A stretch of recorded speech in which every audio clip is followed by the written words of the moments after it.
America. I pledge allegiance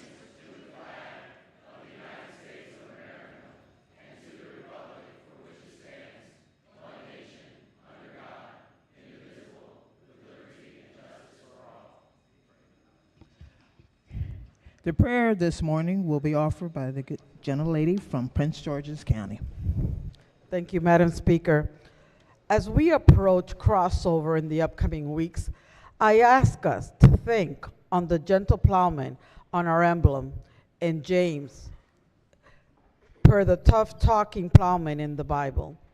Consider it pure joy, my brothers and sisters, whenever you face trials of any kind, because you know that the testing of your faith produces perseverance. Let perseverance finish its work so that you may be mature and complete, not lacking anything. If any of you lacks wisdom, you should ask God to give you, who gives generously to all without finding fault, and it will be given to you. But when you ask, you must believe and not doubt, because the one who doubts is like a wave of the sea blown and tossed by the wind.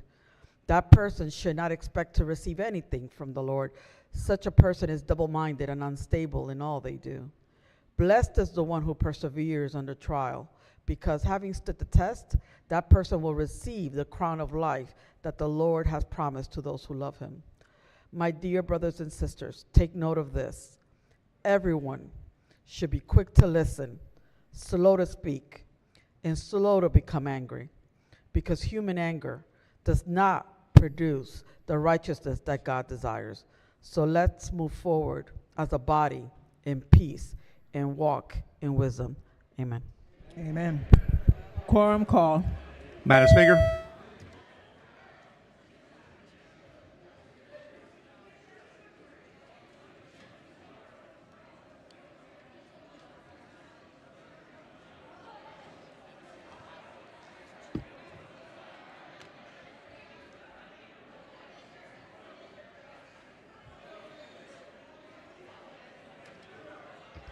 Has everyone recorded their presence?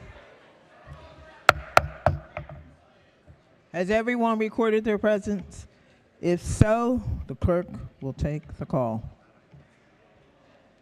There are 130 members present. The House is now in session. The clerk will read the journal from their previous day. Annapolis, Maryland, February the 23rd, 2024. Recognizing the Deputy Majority Leader. Thank you, Madam Speaker. Move so much be considered the reading of the journal. So ordered, petitions, memorials, and other papers.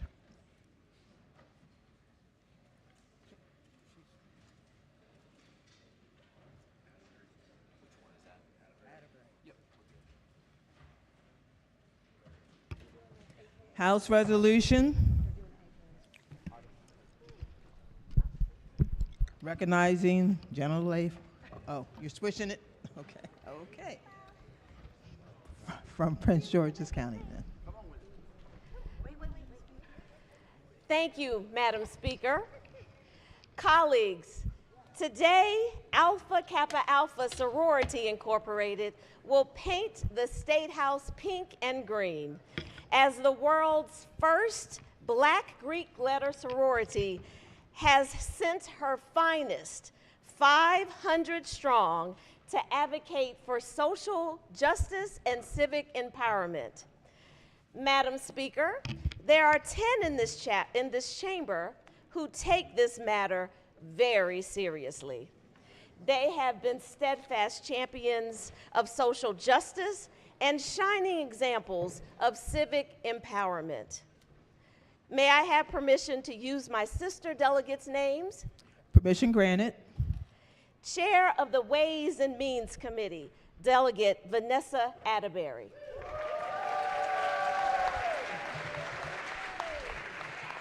Chair of the Legislative Black Caucus of Maryland, Delegate Janelle Wilkins. President of the Women Legislators of Maryland, Delegate Edith Patterson.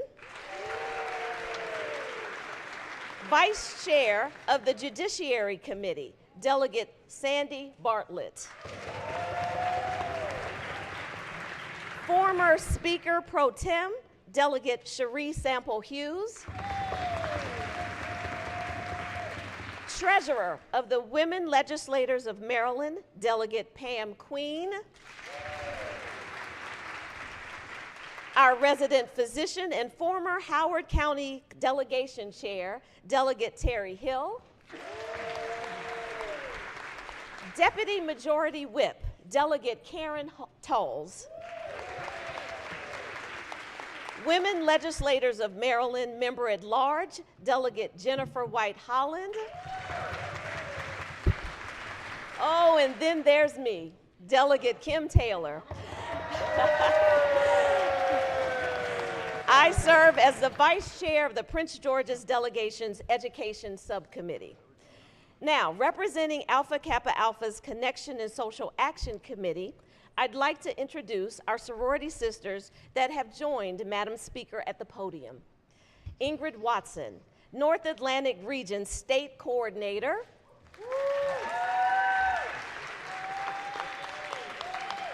Erica Fareed, Legislative Lead for AKA Day at the Capitol.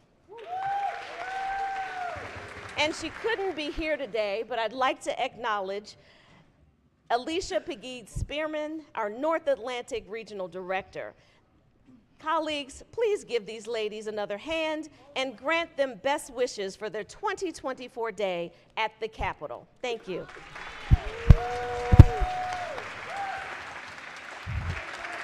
Will the reading clerk please read the resolution in full?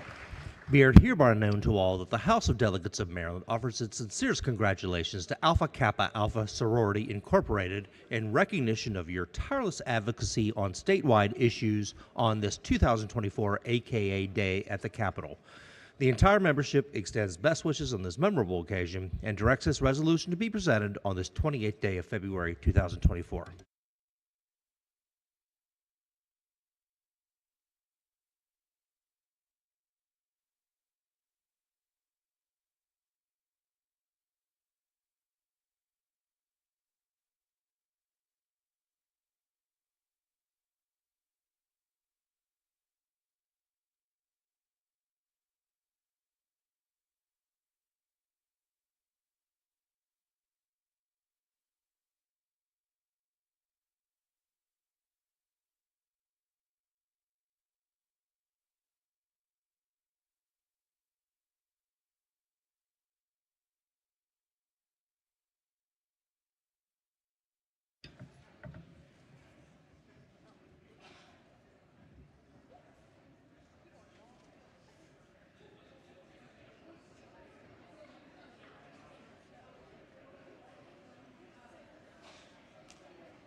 Recognizing good delegate from Anne Arundel.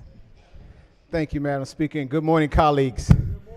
Good morning, colleagues. Today we celebrate the 100-year anniversary of the Gophers, Glen Burnie High School in northern Anne Arundel County, as they celebrate 100 years of excellence in education, perfection, and leadership. We're here today joined by some of their remarkable students. Please stand in the gallery to be acknowledged. Madam Speaker, may I use the delegate's name? Permission granted. As y'all well know, we have some of the finest delegates in America right here in the House of Delegates for Maryland. We have the distinguished delegate Mark Chang, that's also on the Hall of Fame in Glen Burnie High School.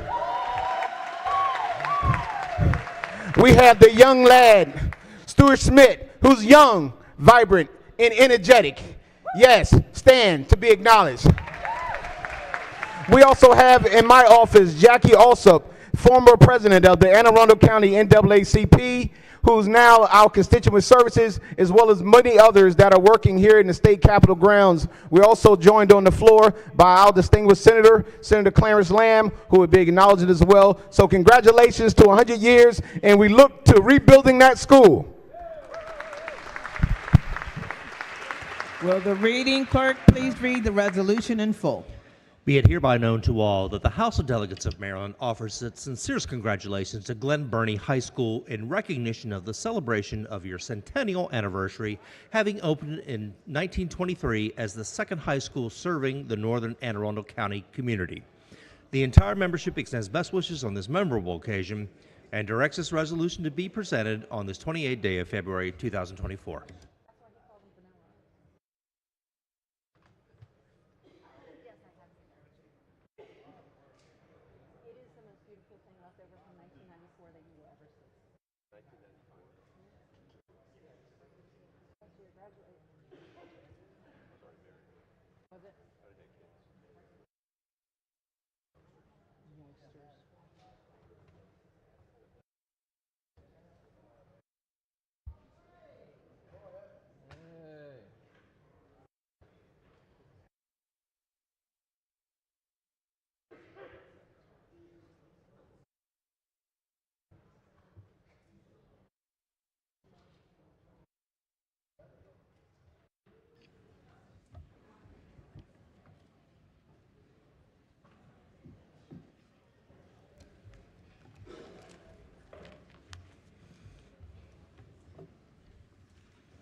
Introduction of House bills. The clerk will read the bills and their committee assignments.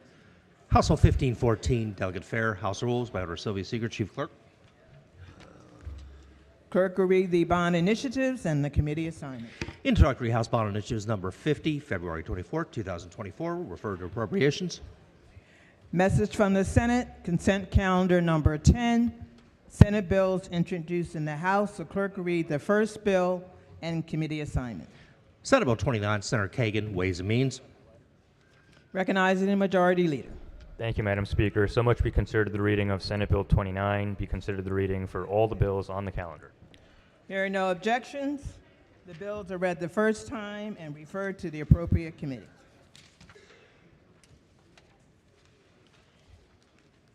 Report of the Committee on Ways and Means. Report number 5. The clerk will read the first bill. House Bill 54, Property Tax Transfer to Heir Payment Plans. Favorable amendments. Amendment number 1. Recognizing the floor.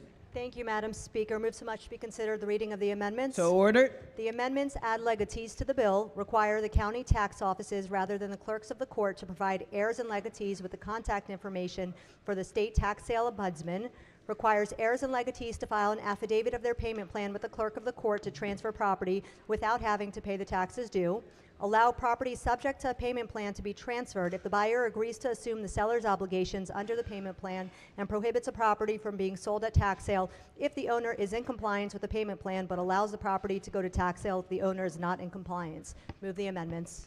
Question for the House is the adoption of the amendments. All in favor signify by saying aye. Opposed? The ayes have it. Amendments have been adopted. Question now is the adoption of the favorable report as amended. All in favor signify by saying aye. Opposed? The ayes have it. The favorable report is adopted. Are there any additional amendments to the bill or to its title? Hearing none, the bill is ordered printed for third reading. Clerk, read next bill. House Bill 66, Property Tax Credits, Public School Employees, Health and Safety Improvements, and Property Used for Local Housing Programs. Favorable. Question for the House is the adoption of the favorable report. All in favor signify by saying aye. Opposed? The ayes have it. The favorable report is adopted. Are there any amendments to the bill or to its title? Hearing none, the bill is ordered printed for third reading. Clerk, read next bill. House Bill 452, Individual Tax Preparers, Code of Ethics, Notification of Actions, Enforcement, and Penalties, Stop Scam Tax Preparers Act. Favorable amendments. Amendment number 1. Recognizing the floor leader. Thank you, Madam Speaker. So much be considered the reading of the amendments. So ordered. Amendment number 1 is technical. Amendment number 2 requires the State Board of Individual Tax Preparers to allow public input by the tax preparer community before posting a code of ethics and rules of professional conduct as required by the bill, and requires the board to notify the comptroller of a violation of the Maryland Individual Tax Preparers Act rather than an alleged violation. Move the amendments. Question for the House is the adoption of the amendments. All in favor signify by saying aye. Opposed? The ayes have it. The amendments have been adopted. Question now is adoption of the favorable report as amended. All in favor signify by saying aye. Opposed? The ayes have it. Favorable report is adopted. Are there any additional amendments to the bill as to its title? Hearing none, the bill is ordered printed for third reading. Clerk, read next bill. House Bill 634, Maryland Longitudinal Data Systems Center, Student Information, United States Census Bureau, favorable. Question for the House is the adoption of the favorable report. All in favor signify by saying aye. Opposed? The ayes have it. Favorable report is adopted. Are there any amendments to the bill as to its title? Hearing none, the bill is ordered printed for third reading. Clerk, read next bill. House Bill 646, Income Tax Subtraction Modification, Police Auxiliary and Reserve Volunteers, favorable. Question for the House is the adoption of the favorable report. All in favor signify by saying aye. Opposed? The ayes have it. Favorable report is adopted. Are there any amendments to the bill as to its title? Hearing none, the bill is ordered printed for third reading. Clerk, read next bill. House Bill 753, Economic Development, Maryland Technology Development Corporation, Application and Reporting Requirements, favorable. Question for the House is the adoption of the favorable report. All in favor signify by saying aye. Opposed? The ayes have it. Favorable report is adopted. Are there any amendments to the bill or to its title? Hearing none, the bill is ordered printed for third reading. Clerk, read next bill. House Bill 776, Maryland Technology Development Corporation, Authority, favorable. Question for the House is the adoption of the favorable report. All in favor signify by saying aye. Opposed? The ayes have it. Favorable report is adopted. Are there any amendments to the bill or to its title? Hearing none, the bill is ordered printed for third reading. Special order calendar number 14. Clerk will read the bill. House Bill 177, Hospitals, Care of Infants After Discharge, favorable report as amended, adopted.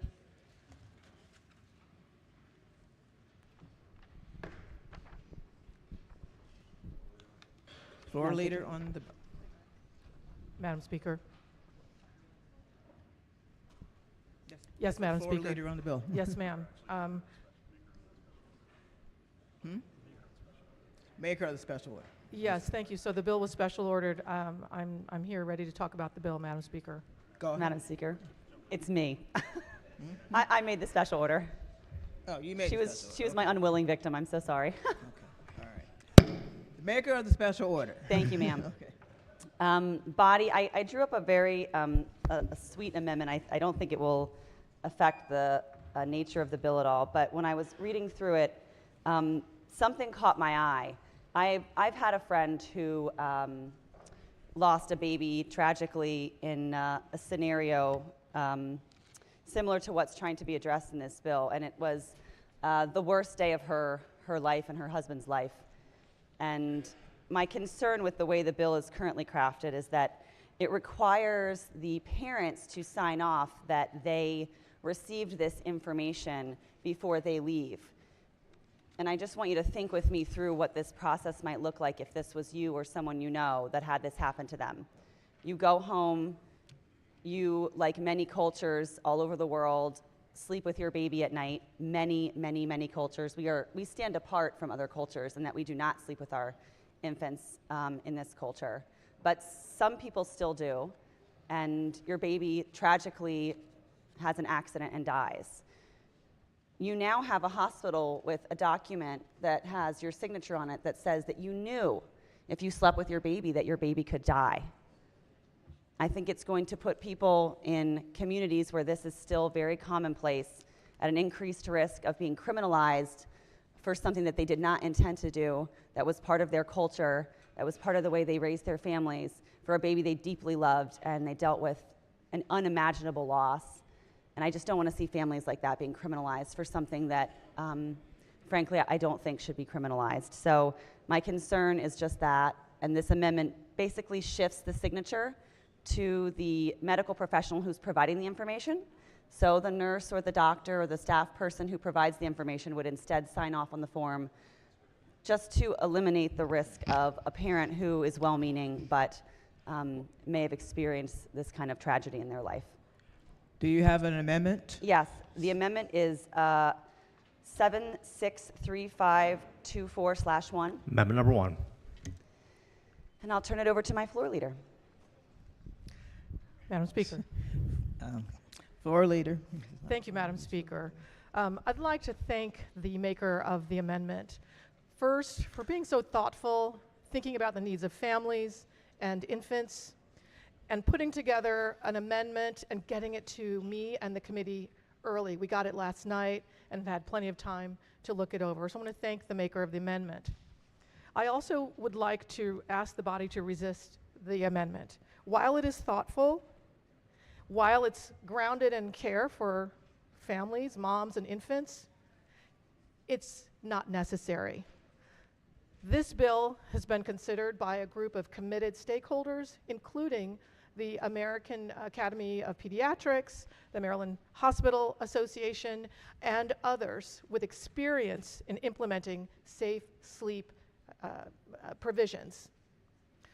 This bill, furthermore, sits under the Health General article. Nowhere in the bill is there any reference to criminal penalties. Nowhere in the bill is there any risk that a parent who chooses to sleep with their child be at risk of criminal penalty. This is a simple, preventive public health measure. The bill focuses on ensuring that hospitals provide new parents upon discharge with their new infant, be educated about ways to prevent the risk and mitigate, reduce the risk of death during sleep. Thank you, Madam Speaker. I ask the body to resist the amendment. Madam Speaker. Maker of the amendment. Thank you, Madam Speaker. I appreciate the floor leader on this bill. I have a quick question, if I might. What happens when I don't sign it? Thanks for the question. You gave me a chance to clarify how the bill works. There is no signing of anything in the bill.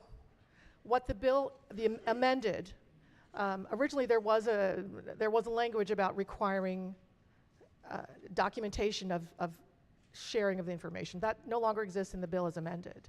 What the bill does, it requires hospitals to provide safe sleep information to parents on discharge of the infant from after being born.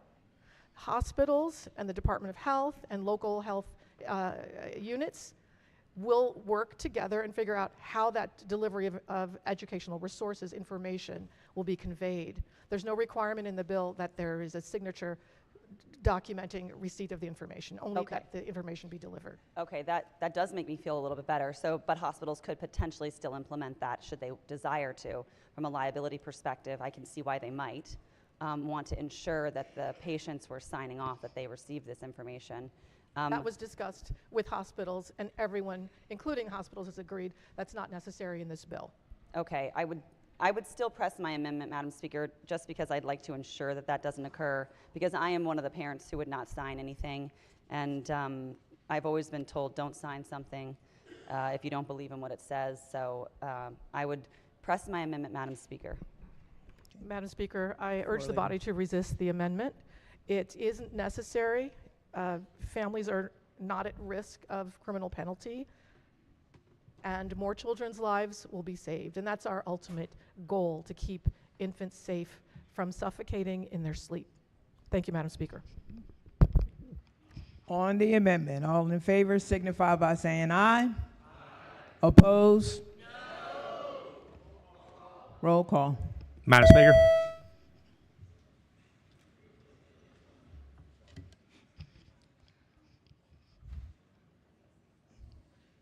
Is everyone recorded to vote?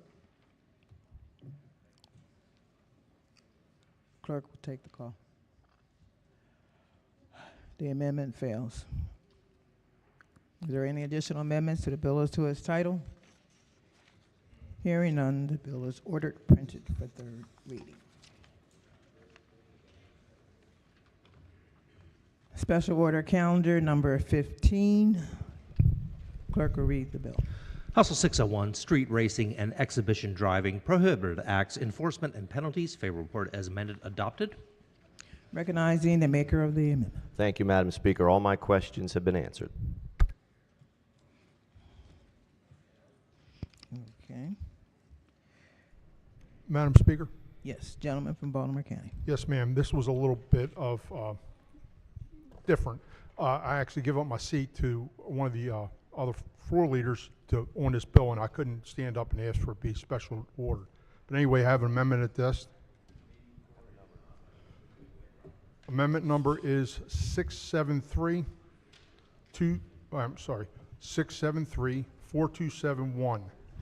Amendment number 1. Waive the reading of the amendment. Thank you so much. To be considered a reading of the amendment. Thank you, Madam Chair. What this amendment does is actually clarify certain vehicles from not being penalized under certain actions under this bill. One would be a street rod, and I don't know if anybody here is a car enthusiast, but a street rod could inherently break 2 or more of these laws. Most people that own street rods have probably $150,000, maybe $200,000 in their car. They're not going to go out here and present any of these acts that they're trying to achieve. Stop that. A hot rod's the same way. In case anyone wants to know what a rat rod is a car that's actually built by hand. It's made from scrap, and it's an artistic way of a car, we call them gearheads, expressing themselves. And I'm an old car guy, so an antique car, a show car, or a truck. And what it would do, exempt these from any of the two under the two lines, loud noises. And one of the problems that I have with the loud cars is who determines that. What I might consider loud and what you might consider loud is different. So what I'm trying to do is just protect the people that I know that have cars like this, to make sure that they're not jammed up, because some of these penalties are pretty high. They could lose their license and be fined. Anyway, thank you, Madam Chair. Madam Speaker. Madam Speaker. Floor leader on the bill. Thank you, Madam Speaker. I want to thank my neighbor, hello neighbor, for bringing this amendment and for giving it to me this morning. So I very much appreciate that. I also appreciate the definition of a rat rod, because I honestly did not know what that was until about 10 seconds ago. And while I understand the reason behind this amendment, I would urge my colleagues to resist it. It effectively strikes the majority of the bill and also does not put it in line with Ocean City, which is something that we've all been very concerned with. This is a bill that passed unanimously in committee and has passed this floor 4 times. So I would urge my colleagues not to actually reject this amendment. Thank you, Madam Speaker. Madam Speaker. Gentleman, maker of the amendment. Madam Speaker, I'd like to press my amendment. We're no way trying to strip the bill or hurt this in any way. I understand the problems they're having in Ocean City, and we have it in our district also. What I understand they're trying to stop is these cars going into the middle of intersections and doing burnouts, what I call drifting. They stop traffic. It's dangerous. They have people hanging out of the car, sitting on the hood. I mean, it is dangerous. And any of these cars that I'm describing, these people are not going to do nothing like this. Like I said, they're professional people. They spent a lot of money and a lot of time building their car. I built a car. It took me 5 years. And I just want to make sure they're not jammed up. I mean, you could lose your license over something. A car could inherently, and I have friends that have street rods, that when they start, they surge. I don't know if anyone knows what a supercharger is, but a supercharger helps boost the engine up to 1,500 horsepower. And they inherently do make loud noise, and when they put them in gear, they could break the tires. But they do not do this intentionally. These cars are built for them to be able to show and express themselves. They go to car shows. They go to different meets. They even go to shows that raise money to help kids. Matter of fact, there was a big one right here in Anne Arundel County. Used to go out there for years at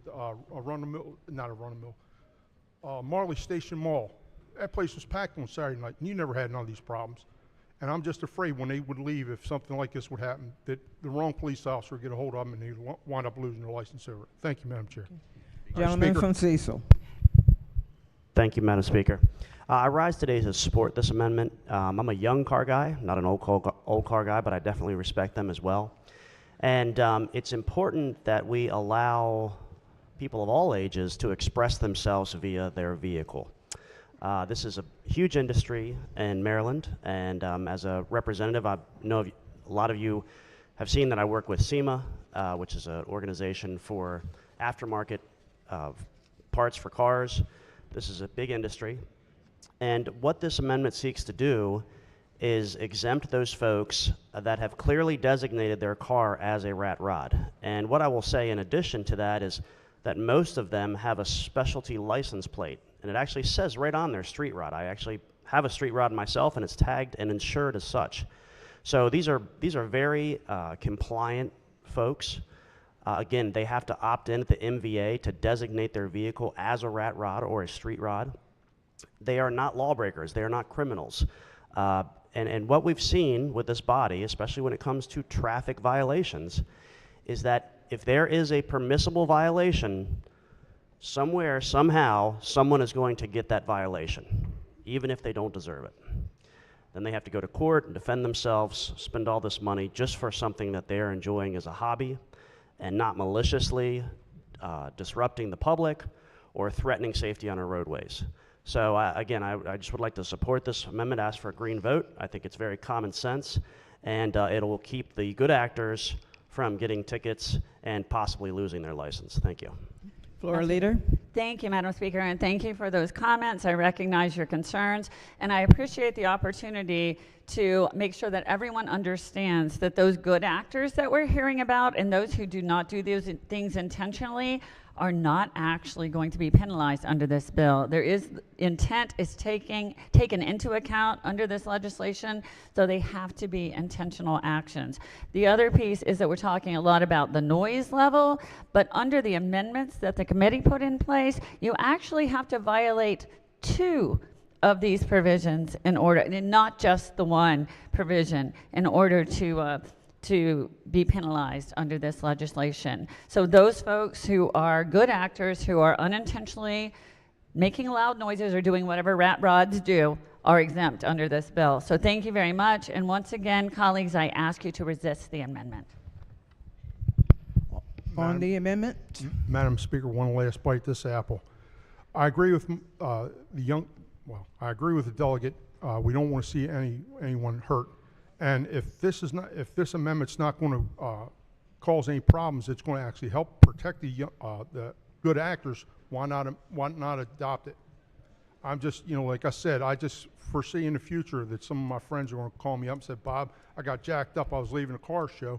My car was making a little bit of noise, and we had a very enthusiastic state trooper, Baltimore City, Baltimore County cop, and pull me over and give me a ticket. Now I got to go to jail.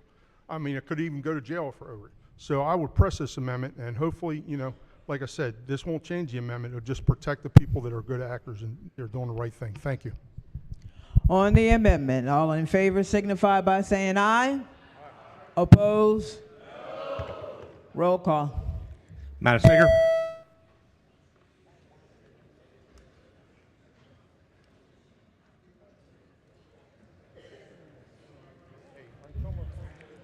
Clerk will take the call.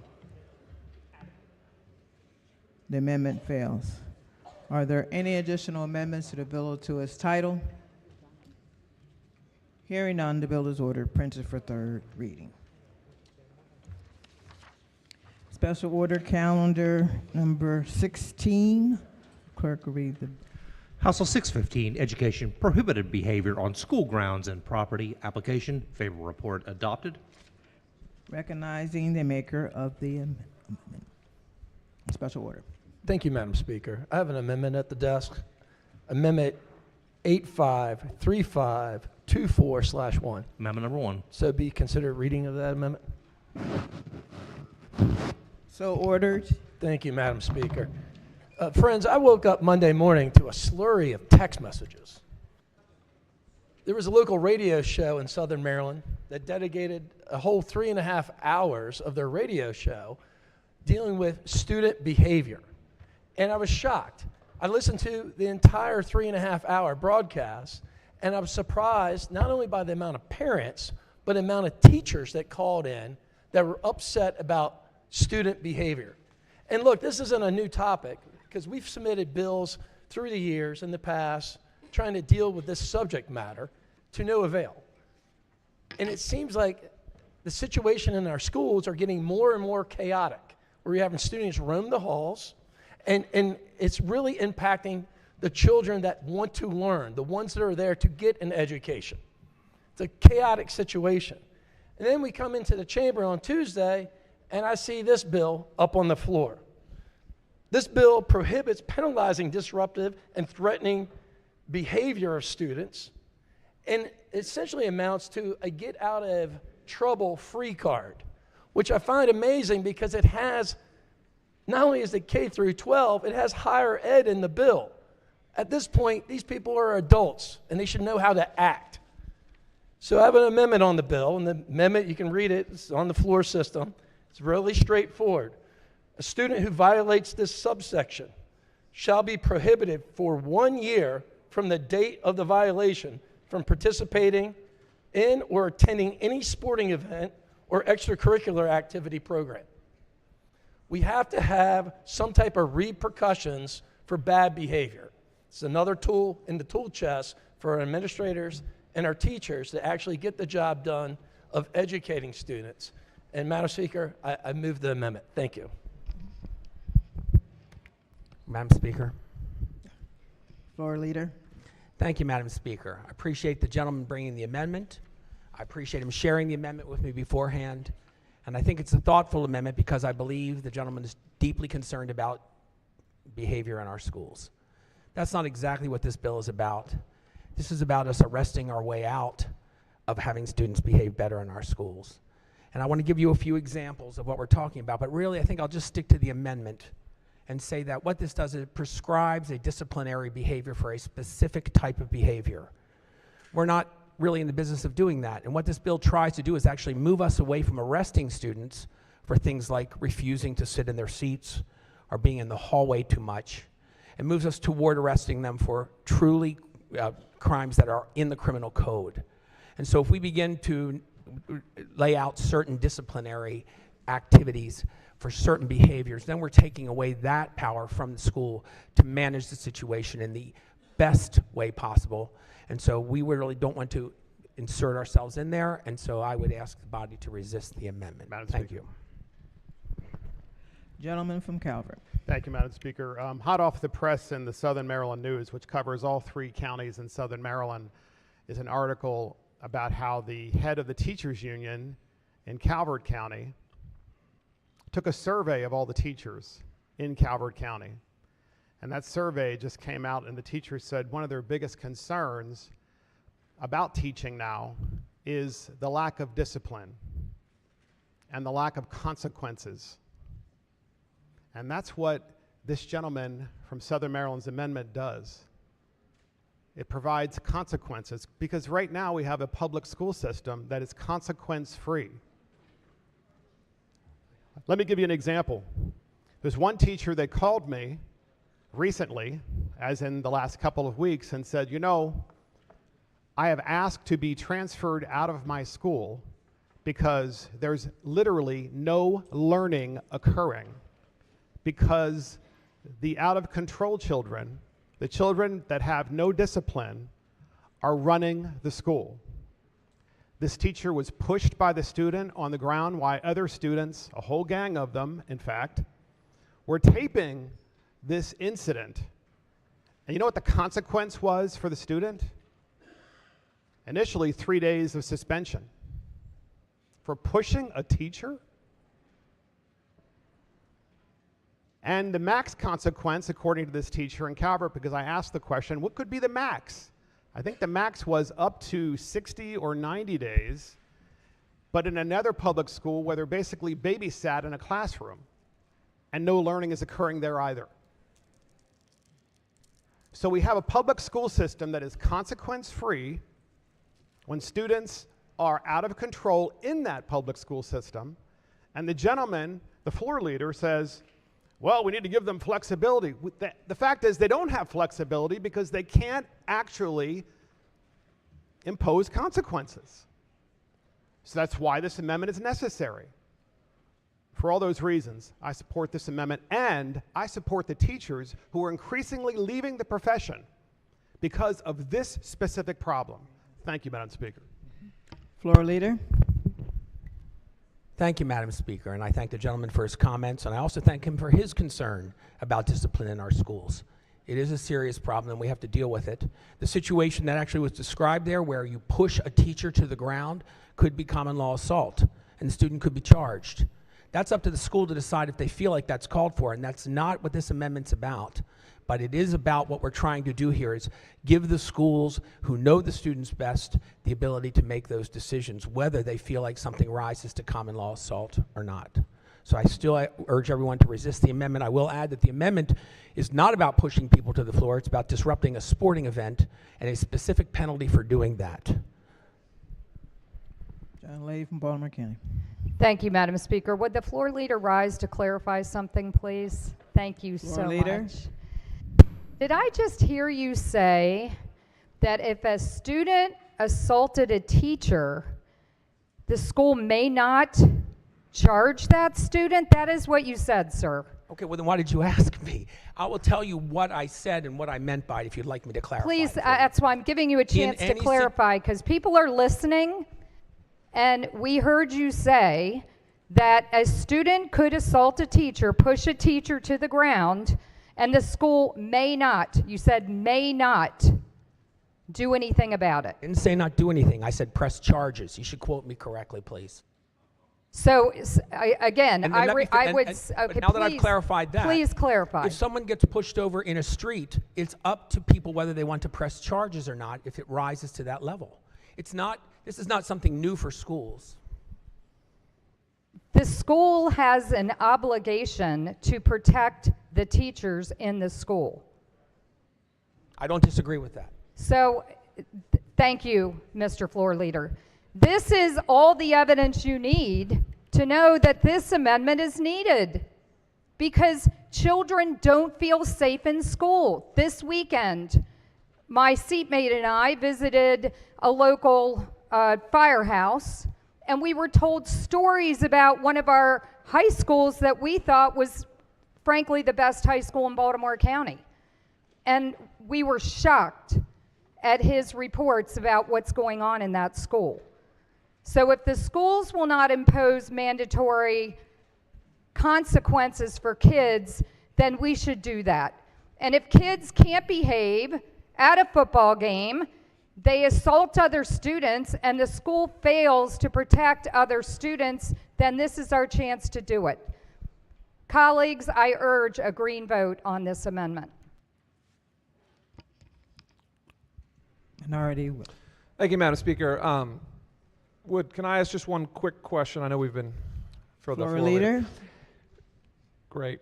So Delegate Mabe did a support with amendment, and specifically they were requesting that the bill be modified to prohibit someone who violates one of these provisions to be prevented from attending extracurricular activities at other schools. Did you consider that in committee? Yes, Okay. we did. Okay. So I just want to point out that the gentleman from St. Mary's' amendment is kind of narrowly tailored and somewhat in alignment with Mabe's request, because what they're saying is that if somebody, to the young lady from Baltimore County, violates a section, the least we can do is prevent them from attending an extracurricular activity at another school. So I just want to point that out, that Mabe, with the Board of Ed across the state, also believes that if somebody violates something serious, that they probably shouldn't attend a sporting event or some other extracurricular activity at another school for a year. So I'm going to be voting in support of the amendment. I think it's also in alignment with Mabe, and I appreciate you answering the question. Thank you. Do you need me to respond to that? It was sort of a statement rather than a question, but I'd be happy to talk about it if you'd like me to. All right, so it's important for us to review why this bill is in code. It was never put in code to be a disciplinary measure against students. It was put in code to discourage the public from coming into school and disrupting a school. Because when someone from the public comes into a school and disrupts a school or a sporting event, then the school doesn't have as many repercussions because they're not students in the school. They can't take away a year of privileges if they don't want to. But if students are arrested for being at a sporting event and breaking up the bench or doing something they shouldn't be doing, yelling some language they shouldn't, this is the school-to-prison pipeline at its heart, okay? And so what we need to do is we need to let the schools decide when they're their own students and they have plenty of tools, and one that they don't need unless it rises to the level of assault, arrestable assault, they don't need to arrest their way out of the situation or even for us to tell them what they should do, because every situation is different, and every school is different, and every student is different, and this is an inflexible response. So are we still on the amendment? Well, I'm trying, but because we talked about the bill and why this helps the bill, I thought it was important for me to give that perspective with respect to this amendment. Sure. Now, I would agree that if the gentleman from St. Mary's amendment was to put a bracket at the beginning of your bill and a bracket at the end, that discussion would make sense. But it's not. His recommendation is just to prohibit someone from attending another school sporting event for 1 year if they're in violation of one of those serious offenses.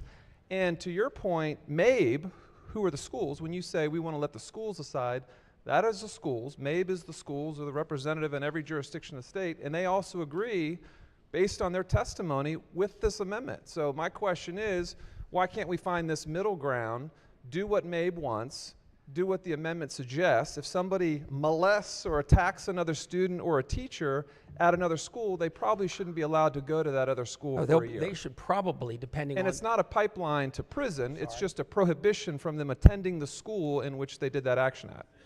So again, it depends on the severity of the common law assault that we're talking about here. But there's no, I mean, I'm not seeing anything in the amendment that would actually subject them to a criminal offense. They're just saying you can't attend a school after you commit a violation. So what they're saying here is, if we have a situation that doesn't rise to assault, we're going to tell the school what punishment they should administer. And I don't believe that's our place. I think that is not local control for the school system or the school. So the schools are telling us that's what they want in their testimony. Well, the boards of ed have said it. Oh, so the boards But of they ed haven't are been not this, the but they schools? haven't been as specific as this. Okay. All right. So I appreciate you, sir. Thank you. Thank so again, just to reiterate, I'm going to vote in support of the amendment. I carefully read through the testimony. MABE, who represents every school board in the state, is recommending that this bill be modified, the original bill, to say that if you violate one of the sections outlined in the law, that you shouldn't be allowed to participate or attend school activities at other schools. And so that's what the amendment does. It's narrowly tailored. It doesn't do anything to the pipeline to prison or anything like that. And I'll be supporting the amendment. Thank you, Madam Speaker. Young lady from Hartford. Thank you, Madam Speaker. I just have a question for the floor leader. I skimmed the bill, all right, and so assuming that we pass the bill without the amendment, what mechanism is going to be into effect to enforce it? Because the guy that got in trouble, or the gal that got in trouble, they go to the other school event, and who's gonna say, hey, you're not supposed to be here, get out of the stadium? You asked. So I'm wondering what's the enforcement mechanism, if you could explain that for me. Floor leader. There are actually two enforcement mechanisms. One is the school's disciplinary code, okay? The other one would be common law assault, depending on the nature of what happened. But the point is, the person could still, nobody's going to be monitoring whether they go to other events, other school events, when they've been committed the offense and they have a year suspension from going to other sporting events at other schools. Who's going to say, hey, dude, you got to get out of the stadium? Well, you'll pardon me if I think you're speaking against the amendment then, because you're saying nobody will be able to keep track of who gets banned for a year anyway. But that's not my argument against the amendment. Well, how is the parent going to be notified that they pushed a teacher down on the ground? I would assume so. You would assume so. Well, we can't assume. There needs to be a mechanism. I choose my words more carefully. Yes. Okay. Thank you, Madam Speaker. Madam Speaker. Gentleman from Anne Arundel. Thank you, Madam Speaker. For the floor leader, yeah, if you could. I know you might as well stand for a little while. Sit down if I could. No worries. I guess my question for you is, don't you think that the schools that are being visited by this disruptive student, let's take, for instance, we just honored some people up at the podium from Glen Burnie High School. So let's say the Glen Burnie High School hates Severna Park High School. Severna Park High School has a very disruptive person. And for a football game, and Glen Burnie's their rival, Severna Park is going to say, no, you know what, you can go to Glen Burnie High School and be as disruptive as you want. Don't you think it would be a common courtesy, knowing that you have a very disruptive student at athletic at athletic games, to not send them to a visiting school, knowing that they've got this history of being disruptive, and you're now pushing along a problem, a disruptive student that we would all agree can be a huge problem, to a neighboring school against their will, possibly. I do actually agree with you on that. I just don't think that we should mandate it in law. Schools, I know this for a fact, when you have a sporting event, administrators from both schools have to be at the event. And therefore, if there were a student that the away school thought shouldn't come to that event, or had, through their disciplinary procedures, not through arresting them, but through disciplinary procedures, had told them they could not go to the game, it would be up to the administrator on duty from that school to, if that student arrived, to tell them they couldn't stay. But wouldn't you agree that it's usually the disruptive student, oftentimes at a visiting location, that spark that leads to a fire? I mean, everybody in here has read stories about athletic events getting out of control, and I understand once it gets physical, then it goes into criminality. But the ignition to that fire is usually started by a visiting school or vice versa, because let's be honest, emotions get high at football games, at basketball games, at baseball games, and sometimes they just blow up out of control because of one person. It's always usually one person or a group of people that start the jawing back and forth, and then all of a sudden it's out of control. And that's a horrible place to put a lot of our teachers, our other students, our faculty members. As you said, all of our administrators are not trained in Krav Maga. They have to be able to control a situation like this, and I just think we're adding fuel to the fire in these situations by not accepting this amendment. Well, thank you. I appreciate your comments. Thank you, Mr. Floor Leader, and with that, push the amendment. Madam Speaker. Yes, Majority Leader. Thank you, Madam Speaker. I have a question for the maker of the amendment. Good morning. Good morning. So I appreciate what this amendment is trying to do, but I'm taking a look at the bill and what it actually applies to. On page 3, line 6 of the bill, it does look like the category of offenses does include serious conduct, but it also includes attendance disruptions. Say that again? It includes attendance disruptions, along with the serious offenses that you're concerned about. Attendance is one of the issues that's listed in the bill. Do you think it's appropriate, if you have a child who you're having attendance problems with in the schools, to cut them off completely from extracurricular activities? I think it's appropriate that when you walk through the school doors, you have an expectation of behavior. That's the school that we all went to, and that's the school that we grew up in. That we had an expectation of behavior, and if you couldn't meet that behavior, you couldn't live up to that expectation, then you shouldn't be there. And what this bill does, and what this amendment does, who have attendance problems. No, what this bill does and what this amendment does, it's so benign compared to the floor fight and discussion that we just had. And I'm not going to let you mischaracterize it. It says students who violate the subsection shall be prohibited for 1 year from the date of violation from participating or attending any sporting event or extracurricular program. That's it. There's nothing that has to do with criminal law. Nothing has to do with the police. So anytime we try to make any corrections to student behavior and crack down on some of the chaos that's happening on extracurricular activities, school events, and in the classroom, it gets mischaracterized as the school to prison pipeline and also some scary stuff like that. It is nonsense. Delegate, nonsense. I believe your amendment is crafted much more broad than what you say you're intending Well, the to people that run the school system, Mr. Majority Leader, at MABE disagree with your opinion. Madam Speaker. Chair of Ways and Means. Thank you, Madam Speaker.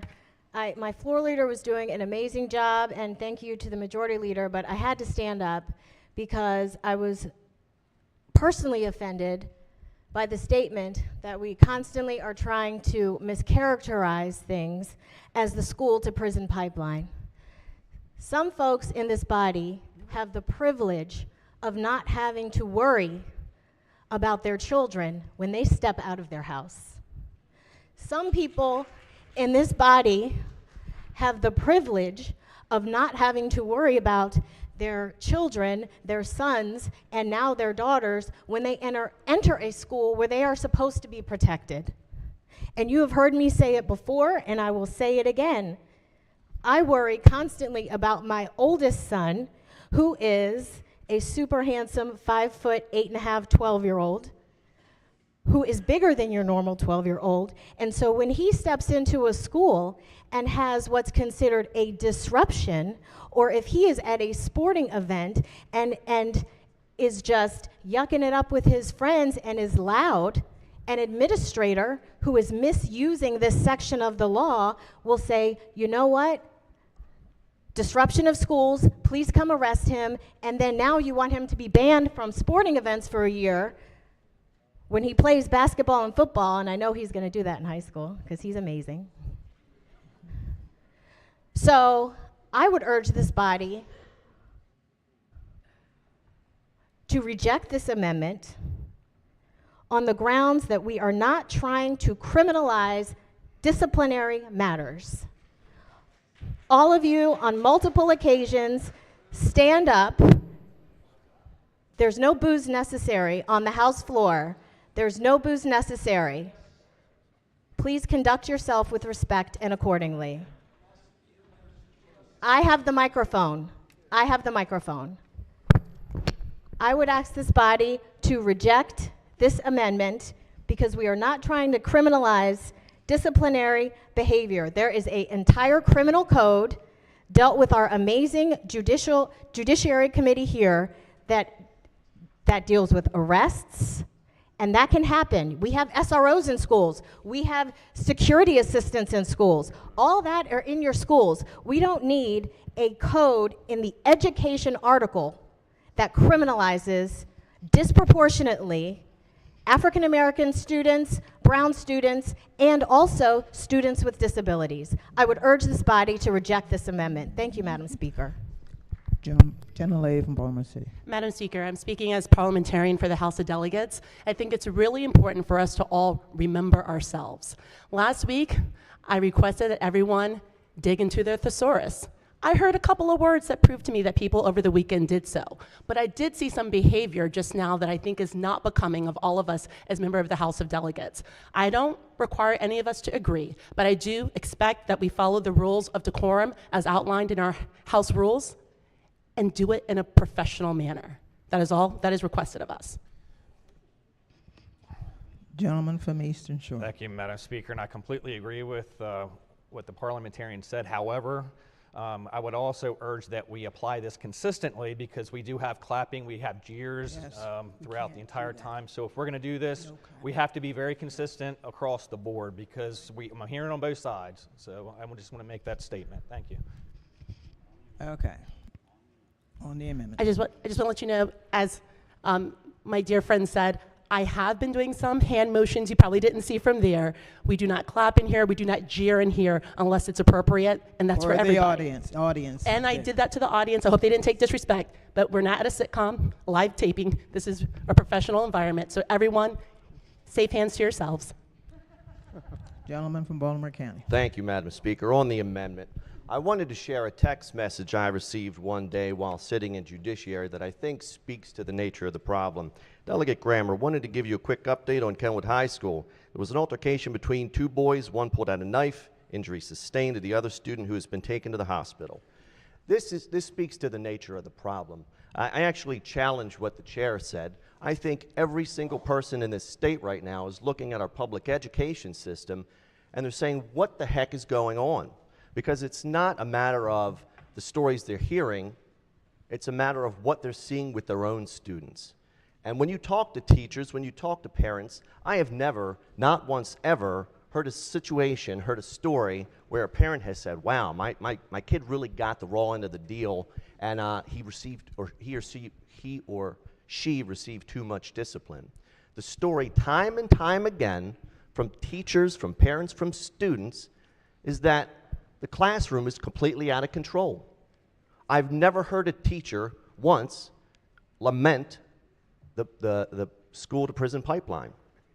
I hear every year from parents, from students, from teachers saying, I'm leaving the school system, I'm pulling my child from public schools. I want to get out of my public school because I absolutely hate it. And I think what you're seeing today with this debate is the same thing we're seeing in the juvenile system, and that is a complete lack of boundaries.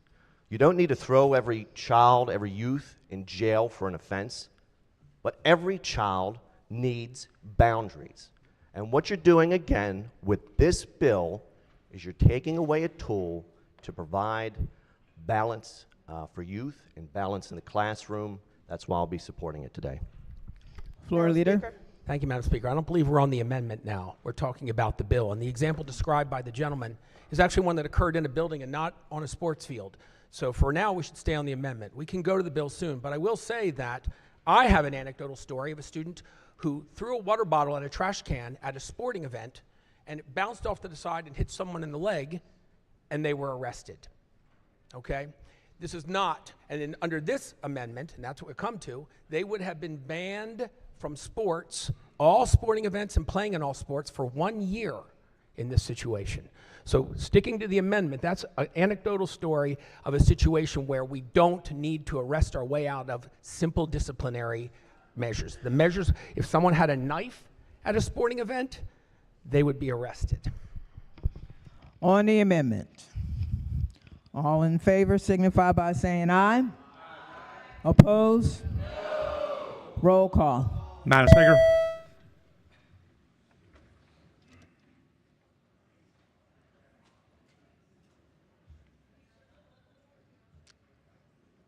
Clerk will take the call. The amendment fails. Are there any additional amendments to the bill or to its title? Hearing none, the bill is ordered printed for third reading. Special order calendar number 17. Clerk will read the bill. House Bill 783, Homeowners Associations, Restriction on Long-Term Rentals, Prohibition. Favorable report adopted. Recognizing the maker of the motion. Thank you, Madam Speaker. I've taken a look at this bill. I actually had a conversation with the largest homeowners association in my district last night, and I've talked to the opponents, and there's no amendment because you can't put lipstick on this pig. Gentleman from the Eastern Shore. Madam Speaker, just a quick question for the floor leader. Floor leader. Yes, sir. In a real estate contract, when I sell a home, one of the caveats of this is you must have a sign-off on the HOAs and the condominium association documents. Isn't that right? What you're describing, sir, is absolutely correct for a contract. Yes, sir. Okay. So when I buy that house, that's part of my contract, that HOA, all the terms and conditions, I have to abide by that. I'm willing to accept that by signing that I've received those documents. What you are describing is not a contract. What you are describing is part of the resale package, not a contract. Well, actually, it is part of the contract because I can, as the real estate laws state, I have 5 days that I receive those documents that I have the right to terminate that contract for no reason whatsoever other than I didn't like something in those documents. And that can happen at the very end. If I don't get those documents till a day before closing, I still have 5 days that I can cancel that contract. You are partially correct. And let me expand upon it just to give you some clarification, because I continue to hear the word contract and deed in reference to this piece, this bill. This is not a contract. This is not a deed.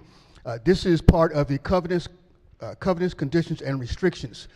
As part of the covenants, conditions, and restrictions, this is an equitable servitude, not a contract. And let me explain to you what the difference between equitable servitude and a contract is. You and I have an equitable servitude. It is an agreement between the two of us. The agreement between you and me is this. This is not a contract. An equitable servitude is not a contract. So covenants, conditions, and restrictions are equitable servitudes, not a contract and not a deed. I understand that, and I appreciate your explanation on it, but I was going a little bit different path. Once I do this, I'm obligated, it is my duty to read that and accept that. It's just the same as if I buy into a homeowners association or a community, and they say you can't have cedar siding. That's part of the HOAs. Okay, it says that. I mean, I've actually experienced that. So when I go in there, it should not be my expectation that I can now, just because I decided I can do it, that the state can come in now and say that, you know what, we're allowing you to put Cedar on, to heck with your HOA. I bought that, and my point is, and I'm just not going to vote for the bill, but I want to make my point, if you don't mind. My point is that this is something I bought into. I looked at these HOAs. I agreed to the terms and conditions, and I had to agree to them, so I signed them off. And that is an agreement, and it is part of the contract when I do that. And I understand your point about how it can be misconstrued. The bottom line is this is something I bought with the intent to knowing that I would be in a place that would not be rented out, and that was an agreement by all the members of the HOA. And I think that this is unfairly taking the state and inputting them into a situation where the homeowners have the right to decide this, not the state. Wouldn't you agree? No. Thank you. That's and just let me take it one step further just to explain to you why. Okay. You know, in the arena of common ownership communities, we as state legislators, we are in control of those documents. And over the years, those are state documents. Over the years, we have amended these documents. For an example, you know, we have now in the state, we have allowed, for those of you who are my age, satellite discs to be put onto condominiums, okay? We have allowed EV charging stations, okay? Some covenants, deeds, and restrictions, brace yourself, say specifically no Negroes are allowed, okay?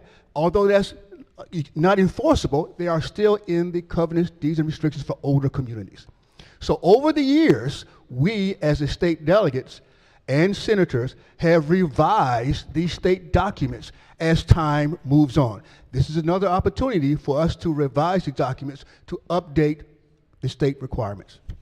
Well, that might be the case, but moving forward, so you're saying that if the state decides that we have to do something, that we have to allow cedar siding, the state decides that, does it go back to everybody has to allow it, and we're going to impact that based on my community? Does the state decide if I can put a mobile home in that community? Can we do that, I guess? Maybe that's a good question. These documents for common ownership communities are regulated by state law. So we have the opportunity to revise these documents as time moves on. I think I understand. I think it's a dangerous precedent. I think it's dangerous that we're doing it. I think that's why I buy my home. Thank you, Madam Speaker. On the amendment. No amendment, excuse me. Any further debate? Hearing none, the bill is ordered printed for third. Special order calendar number 18. Clerk will read the bill, I'm sorry. House Bill 814, Juvenile Law Reform, favorable report as amended, adopted. Recognizing the chairman of the Judiciary Committee. Who's doing it? Chairman? Good morning, Madam Speaker. How are you? I'm okay. Madam Speaker, I have an amendment at the desk. Which one should we do? 173629. Amendment number 1. Move so much be the reading of the amendment. So ordered. Madam Speaker, the amendment, which was a committee amendment that we took up last night, would require the Department of Juvenile Services to certify when they complete a treatment plan for juveniles who are on probation, and provide information to the commission established under the bill regarding the length of time it takes to complete those treatment plans. I'd move the amendment. Question before the House is the adoption of the amendment. All in favor signify by saying aye. Opposed? The ayes have it. Madam Speaker. Yes, go ahead. Madam Speaker, I have amendment at the desk 283320. Amendment number 1. Move so much be the reading of the amendment. So ordered. Madam Speaker, this amendment changes the effective date of the bill that does not include the commission from October 1st, 2024 to January 1st, 2025. Move the amendment. On the amendment, all in favor signify by saying aye. Opposed?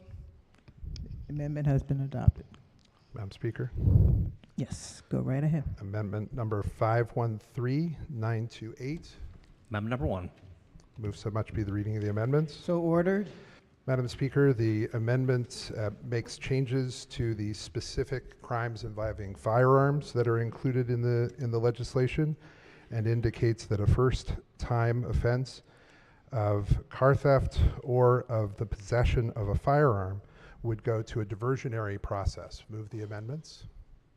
Question for the House is the adoption of the amendment. Is there any debate? I had a question, if I could, for if my friend would explain. I think you just said that individuals charged with, juveniles charged with car theft or some types of firearm offenses would be placed in, if I'm hearing you correctly, a diversionary program. What does that mean? What would the diversionary program typically entail? This is the 10 to 12 portion of the bill. This Right. impacts children between 10 and 12.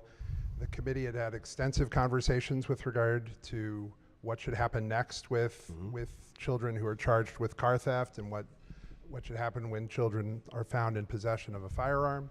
What the amendment would say is that the first time that a police officer arrests a child, they would divert them immediately into a diversion program as defined in by statute. There are local jurisdictions. It's an 8601 of the Human Services article. There are existing diversion programs that do exist in many parts of the state, although not all parts of the state. That's part of the reason why we extended the effective date to January 1st, to give other police departments and not-for-profit organizations the opportunity to fill that gap, so that first-time offenders can go to those programs and then hopefully not come back. However, if they came back, this is, of course, prior to DJS involvement at all. So the idea here is to keep them completely out of the system, and then the second time, if that happens, then they would be subject to juvenile to supervision under juvenile. Well, maybe not supervision, but certainly a juvenile authority. Oversight. Yes, oversight. And so the diversionary programs, to your understanding of them, I mean, I guess that's what I want to get a sense of. You said that some jurisdictions, many jurisdictions have them, some may not, and you're giving some time for that to develop. Do you have a rough sense of what is that? Because I think the intent of that is great. A very young child commits a terrible act, something hopefully that doesn't result in, it doesn't include that direct crime of violence with a violent victim, but they're still a child that their behavior needs to be changed. And that's kind of the part of the debate is, do we think that the behavior is being changed by the sort of the process of we'll just return you to your parents and ask you to do better? But now we're saying we're going to go a step further than that. We're going to say that first-time offense, you're going to a diversionary program.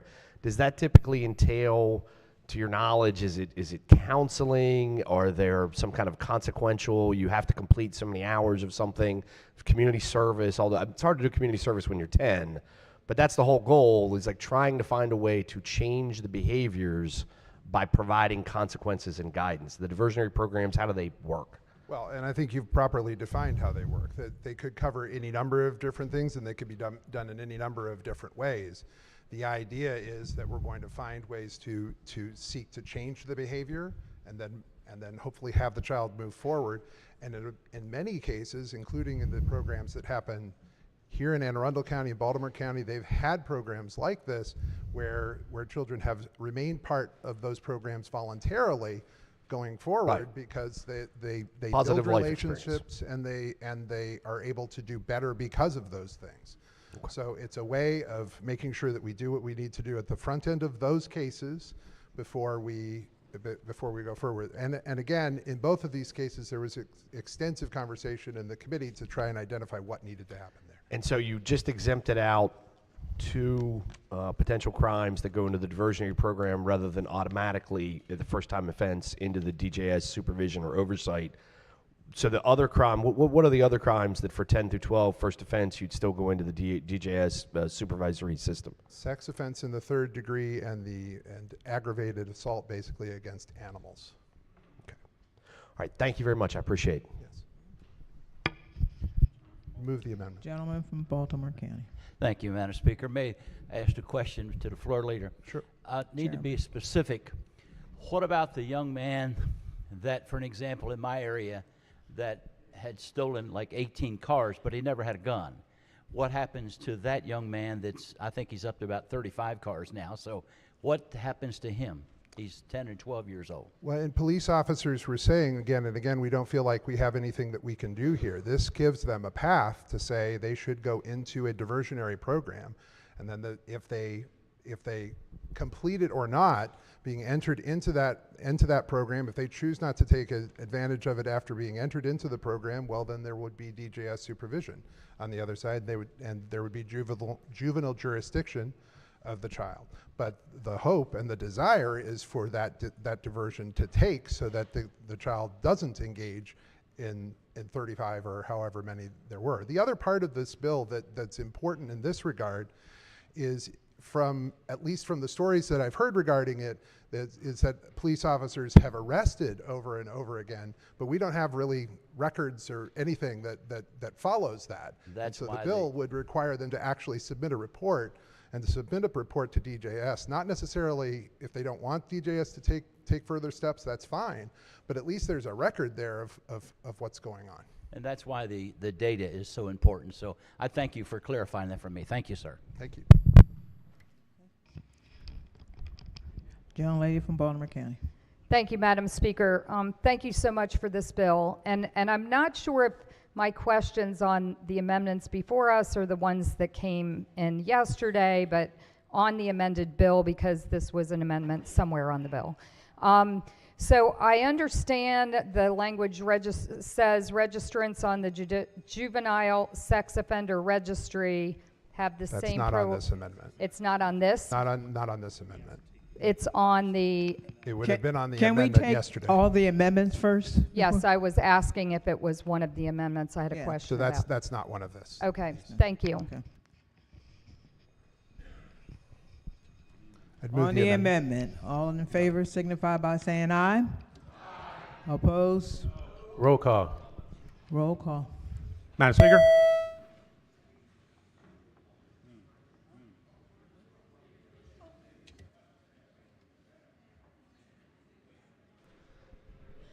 I just want to make sure.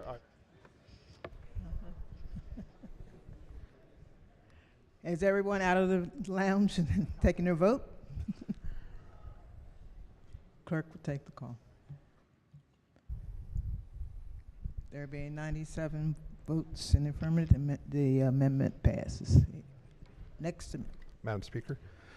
Yes. Amendment number 893223.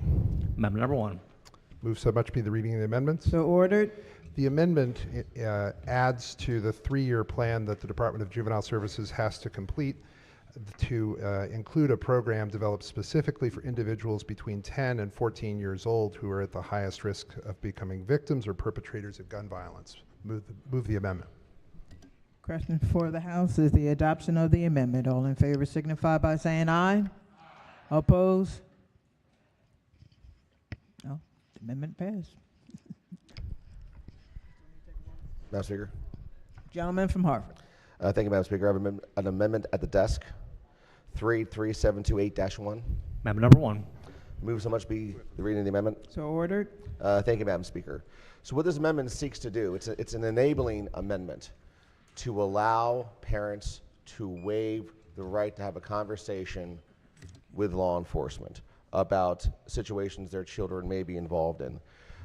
2 years ago, we had a very spirited and good intentioned conversation about this very piece of legislation related to juvenile interrogations. Unfortunately, I went back and watched the video of that debate, and unfortunately, all of my concerns have borne out to be true. My concerns with this piece of the law are, frankly, I think the same concerns of almost the entire body. We do not want children who have done nothing wrong to be introduced to the criminal justice system. But unfortunately, that is precisely what is happening right now. I have a few different examples of where a parent's ability to allow a child to waive their right to speak to law enforcement would have moved significant issues in the state forward in a positive way and kept children out of the criminal justice system. I've had the opportunity to speak to a number of stakeholders in the last few days, including state's attorneys from across the state who have helped educate me on some of these issues. So first and foremost, an issue that we all share concern about, the Brooklyn home shooting. One of the key witnesses was a juvenile. The mom was begging to be able to let their child tell law enforcement what they observed, which would have significantly sped up the investigation that folks in this body and the Senate and the governor were all concerned about and frustrated how slow the investigation was going. One of the key witnesses was not allowed to share the information and therefore delayed the investigation and made it a much, much worse situation. Here's another situation that's happening right now. I had a school teacher approach me saying that a quarter of her middle school class is no longer in school because drug dealers are using them as mules. So what's happening is, and I was able to confirm this with some state's attorneys as well, this is actually happening. A drug dealer will have a juvenile staying next to him, pay him $1,000 a week. They're holding their gun, they're holding their drugs, right? Because can't arrest them, and they can't tell law enforcement. So law enforcement rolls up, asks the kid, whose gun and whose drug is this? Well, because they're not allowed to waive their right to talk to law enforcement, right? Now, this child's being entered into the criminal justice system when they could simply say, the person next to me gave it to me. But they're not even allowed to say that. And most notably, after talking to almost every state's attorney, they've said there's not been a single solitary case where the public defender has allowed cooperation from the juvenile to law enforcement. Zero in the entire state, from the folks that I've spoken with. There may be some examples, but not what I've seen. Here's one of the biggest concerns tied to this exact same issue. In Harford County, there was a shooting. A group of juveniles in a car involved in a shooting. 3 hours after the shooting, they picked up another juvenile from a basketball court. This kid did nothing wrong. This kid was playing basketball with his friends at a public park. There were cameras ran by the sheriff's office to document this. There were dozens of alibis that this kid was just playing basketball and got picked up by these folks. Later that evening, law enforcement takes the entire car into custody. So what happened to this individual kid? The kids that were involved were being processed. This kid, who did nothing wrong, zero, absolutely nothing wrong, was charged as an adult, spent multiple nights in prison, right? So now he's now fully introduced to the full force of the Maryland criminal justice system, spent 3 months on an ankle monitor, had to go through very invasive and intrusive mental health evaluations, school evaluations. His parents had to go through significant investigations on welfare. And then after 3 months of still not being allowed to cooperate with law enforcement, after the full investigation, they discovered there was not enough evidence to bring charges, and then had to apply for an expungement for playing basketball. And the parent the entire time is begging, please, please, please, please, let my son tell the story. Because that first night, if the child would have been able to tell law enforcement that I was playing basketball, here's my alibis, oh, and look at the camera footage, which was controlled by the sheriff's office, so they could have got it that night. The kid would have been released that evening with no charges, completely off the hook, and not have to go through 3 months plus of life-changing trauma. And unfortunately, we're never putting this genie back in the bottle for this kid. And this is happening in every single corner of our state. So all this amendment does is allow parents to look out for the best interests of their kids, to look out for our citizens, our society, to try to be on the right side of issues, and to allow them to simply, hey, if I'm innocent, my mom or dad says that I can tell them exactly what happened so I can get out of this trouble. So this is a good intentioned amendment. I think this is in line with the will of the General Assembly, and I would urge you to please support this amendment. Thank you. Vice Chair of the committee. Thank you, Madam Speaker. So, parents and juveniles sometimes actually have conflicting interests. And in fact, there is only one person who can waive one's rights to not have an attorney, and that is the suspect. So while the gentleman mentioned many scenarios, the actual amendment to the bill is simply to allow the parent to waive the child's rights. So the problem here is that the parent does not have the authority to waive the child's rights. If the child is innocent and they talk to their attorney first, and the first thing that comes out of their mouths is, I'm innocent, it wasn't my, it wasn't my car, it wasn't my basketball, or whatever the gentleman's scenario that he gave, then that is there, that is out there. But the point is that no matter what, the constitutional rights of that child remain. All Supreme Courts under every doctrine since Miranda state that the child's individual liberty interests must be considered and must be supreme. One's decision to waive the right to remain silent can also be that moment, okay, when you confess to something that you didn't even realize that you're confessing to. So, like many of us do on the floor, we may say more than we intended to say because we don't have an attorney in our ears sometimes saying, that's enough. So we have the same right for a child who could be facing the loss of liberty. That's why the Fifth Amendment is so essential, because you could lose your liberty, that child. And until we reach the day where a parent can serve a sentence for a child, the Fifth Amendment stands for the children. Madam Speaker. Maker of the amendment. And I appreciate the floor leader's comments. What I would say is, 2 years ago, by passing that law, we took away the child's Fifth Amendment right to waive their right to speak. We actually stripped their rights. We took away child's rights to admit they're innocent. So now we just can't say we're going to go back and, now I'm trying to affect people's rights. No, I'm trying to restore people's rights.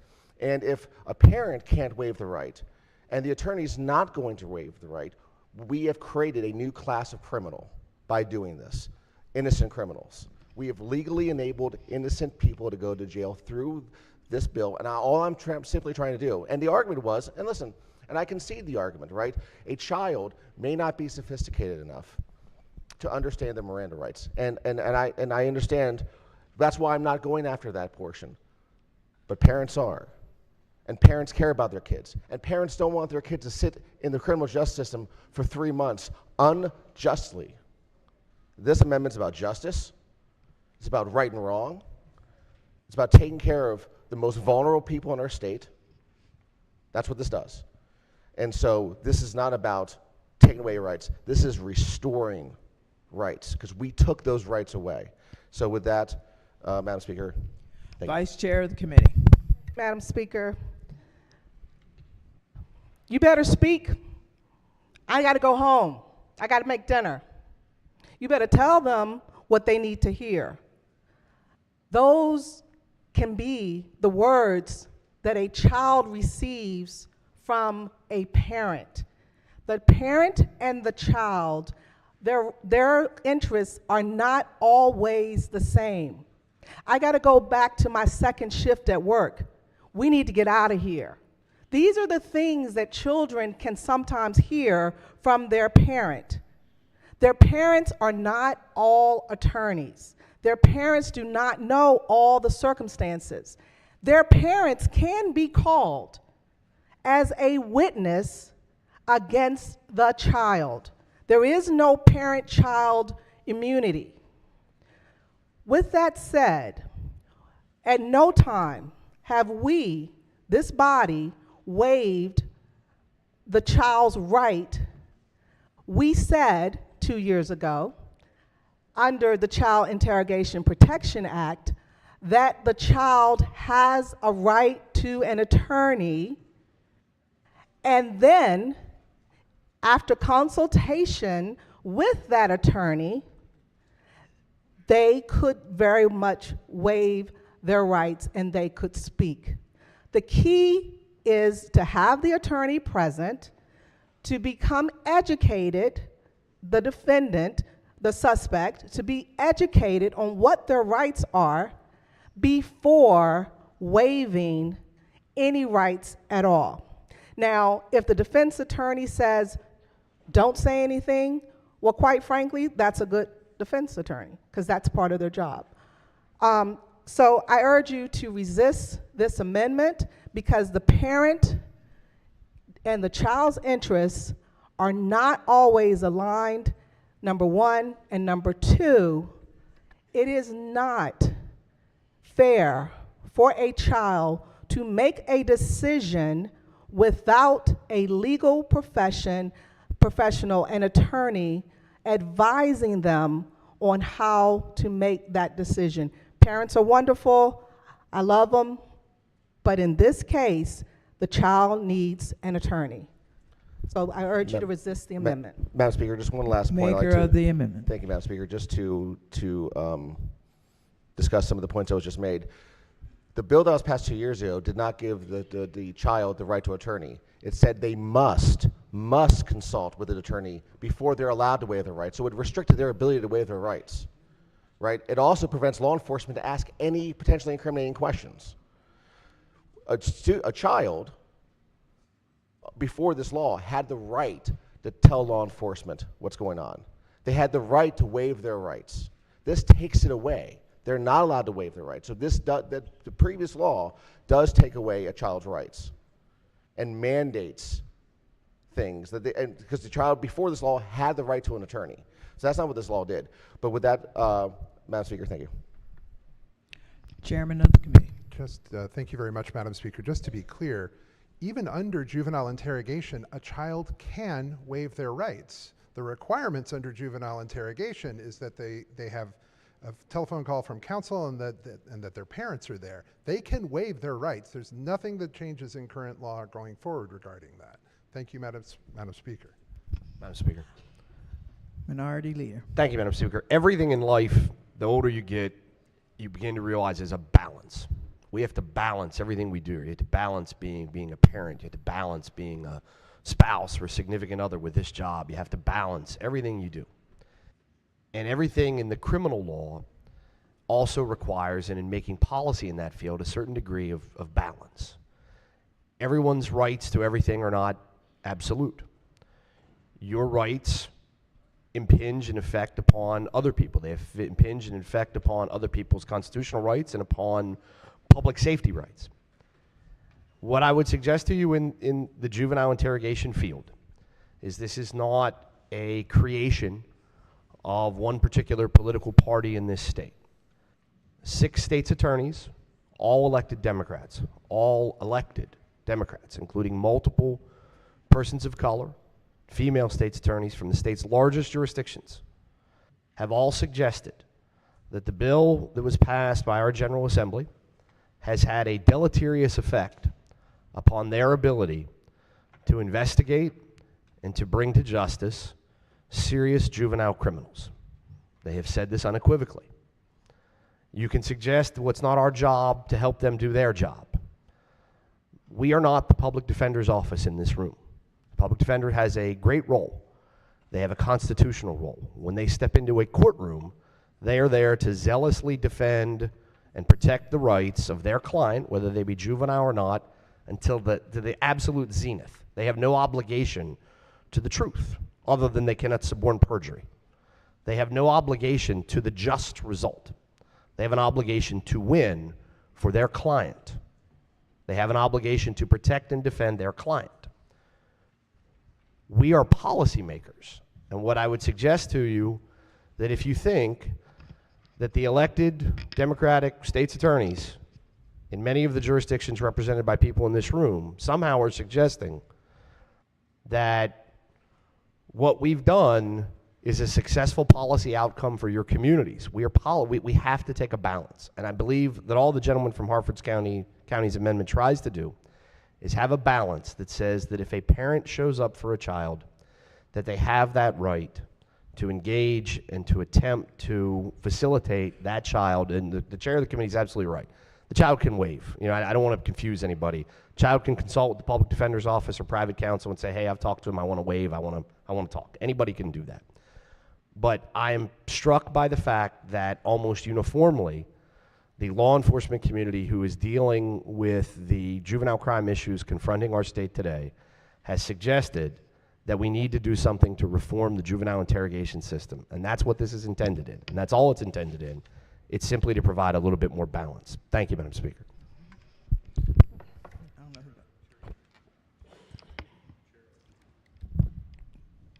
To Chair. Thank you, Madam Speaker. I apologize for stepping in.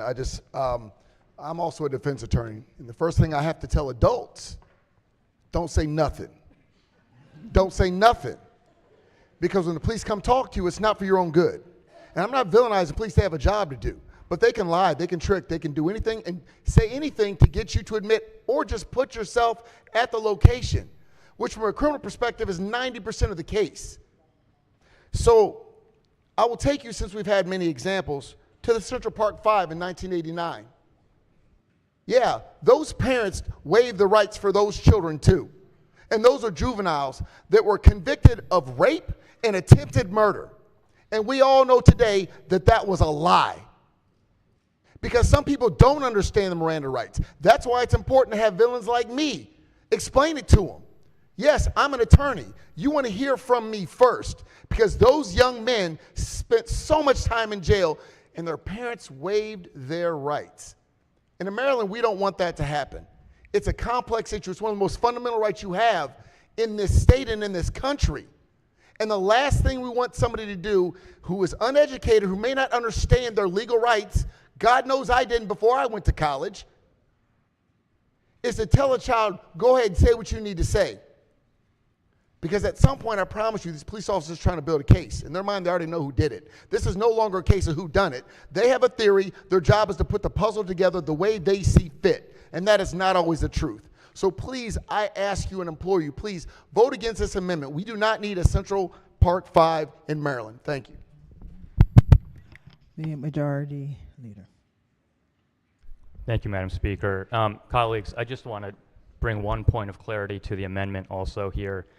If you look at, I think it's the bottom of page 3, you will see some language here about threats to public safety. This amendment seeks to waive these rights to an advocate and subject these children to interrogation specifically when there is not a threat to public safety and the information that the child contains is not related to a threat to public safety. That's in the amendment, it's in the bill, it's an existing protection, and the amendment would usurp that safeguard that we put into law and to allow this interrogation in an unwarranted situation where there's no threat to public safety. Please resist this. On the amendment, all in favor signify by saying aye. Opposed? Roll call. Madam Speaker.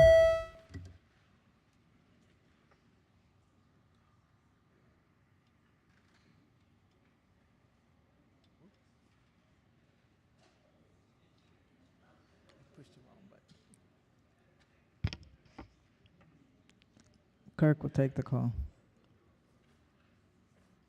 Amendment fails.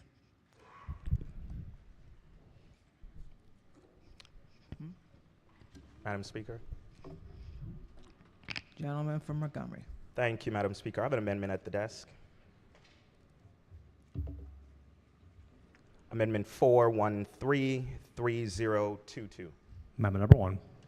Move so much be considered the reading of the amendment. So ordered.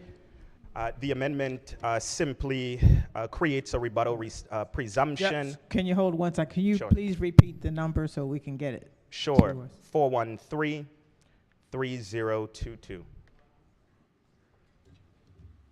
Amendment number 1.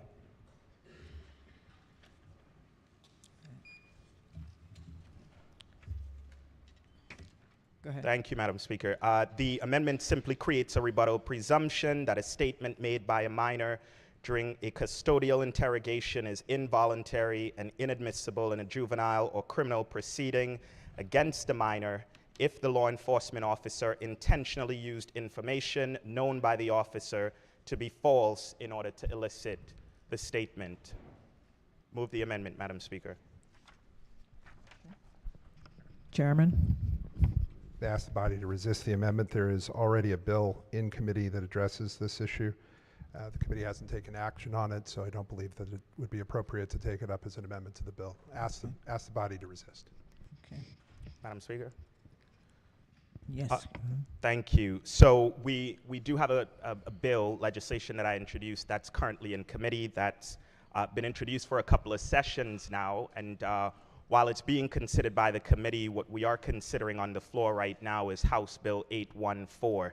And what we don't have assurances is that that particular bill that addresses this amendment that I just offered, we have no assurances that we would be addressing that bill this session. And so as such, if we are dealing with juvenile justice, if we're talking about reforming juvenile justice law, then this amendment is certainly germane to the bill, certainly germane to what we're talking about right now. And I would argue, based off of previous comments of the last amendment, that it's certainly urgent.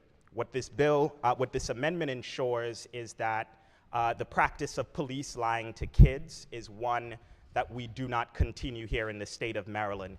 It was mentioned, it was referenced to Central Park 5.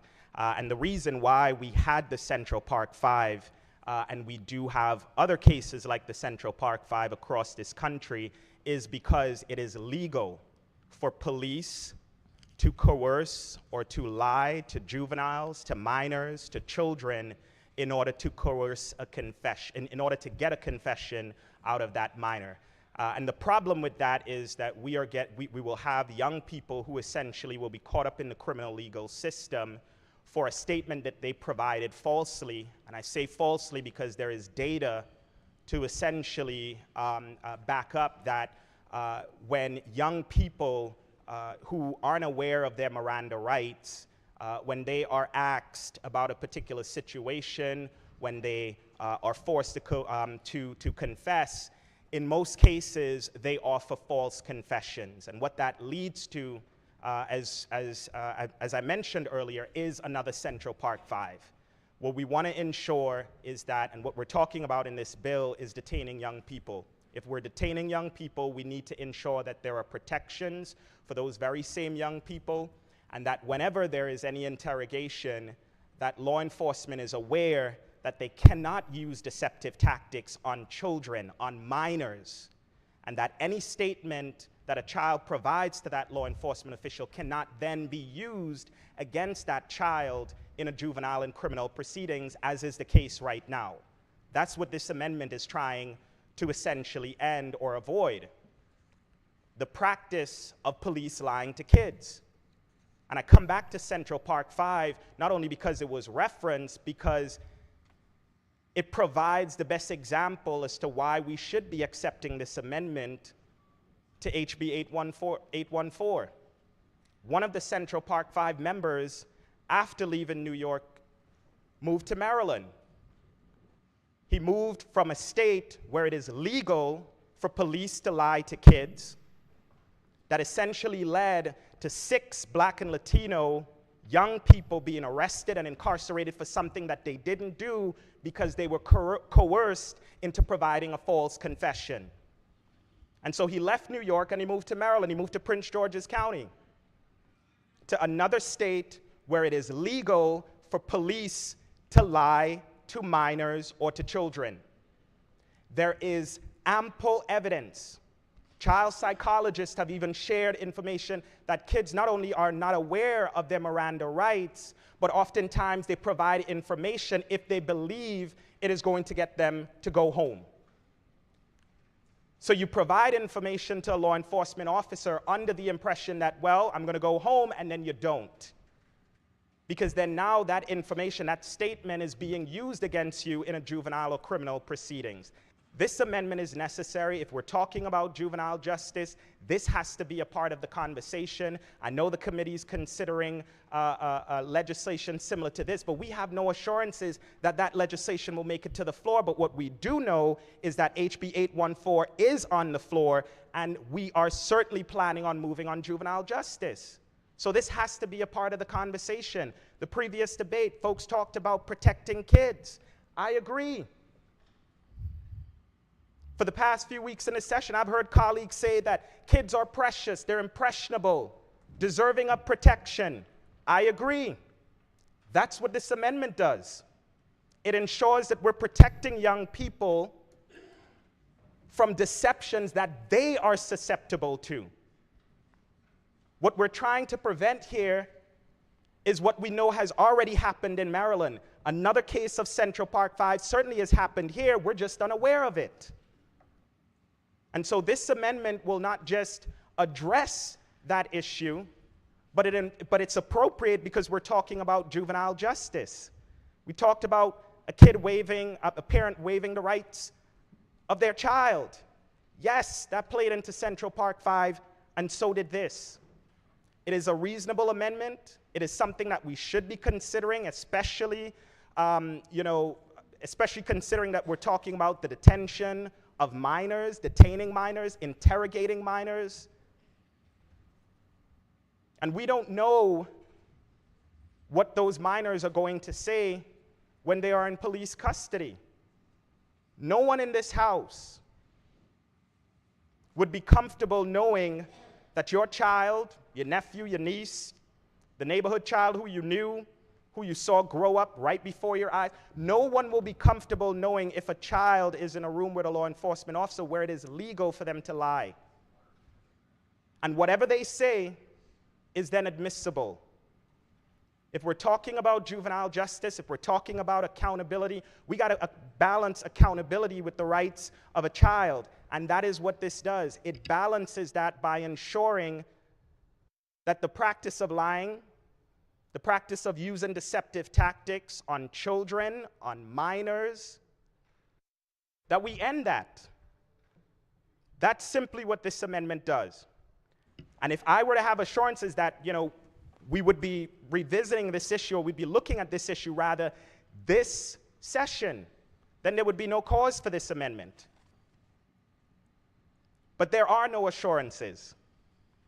The bill is still being considered while we are debating and potentially going to vote on House Bill 814. So if this is not an amendment that's appropriate right now, when is it? When are we going to protect young people in police custody who are being interrogated? When are we going to ensure that the rights of a child are not second to the zealousness, not just of law enforcement, but prosecutors? This is a necessary amendment. It's an appropriate amendment. And my hope is that we would accept it so that we're not having more Central Park 5s and more young people who are essentially getting caught up in the criminal legal system when they don't need to be, but rather what we should be doing, and to echo the comments of my colleagues opposite, we should be protecting kids because they're precious, because they're impressionable, because they're worthy of our advocacy and our defense, and that's what this amendment does. I press the amendment, Madam Speaker. Chairman. Thank you, Madam Speaker. The reason we passed the juvenile interrogation bill was for the reasons that the delegate stated. That's why we passed the bill, to address these issues. We've made it the law. We just fought off an amendment that would have watered down that statute. Lying by a police officer can make a statement involuntary and inadmissible right now. It's not necessary to go further at this point. And again, though, the committee will continue to consider that the bill that's before it. But again, I ask the body to resist the amendment. Madam Speaker. Maker of the amendment. Thank you, Madam Speaker. I appreciate it, and I agree. And that's why I voted against the previous amendment, because I don't believe that parents should allow children to waive their rights, just like I don't believe that police should be lying and using deceptive tactics on children who are susceptible and impressionable and likely to provide a false statement.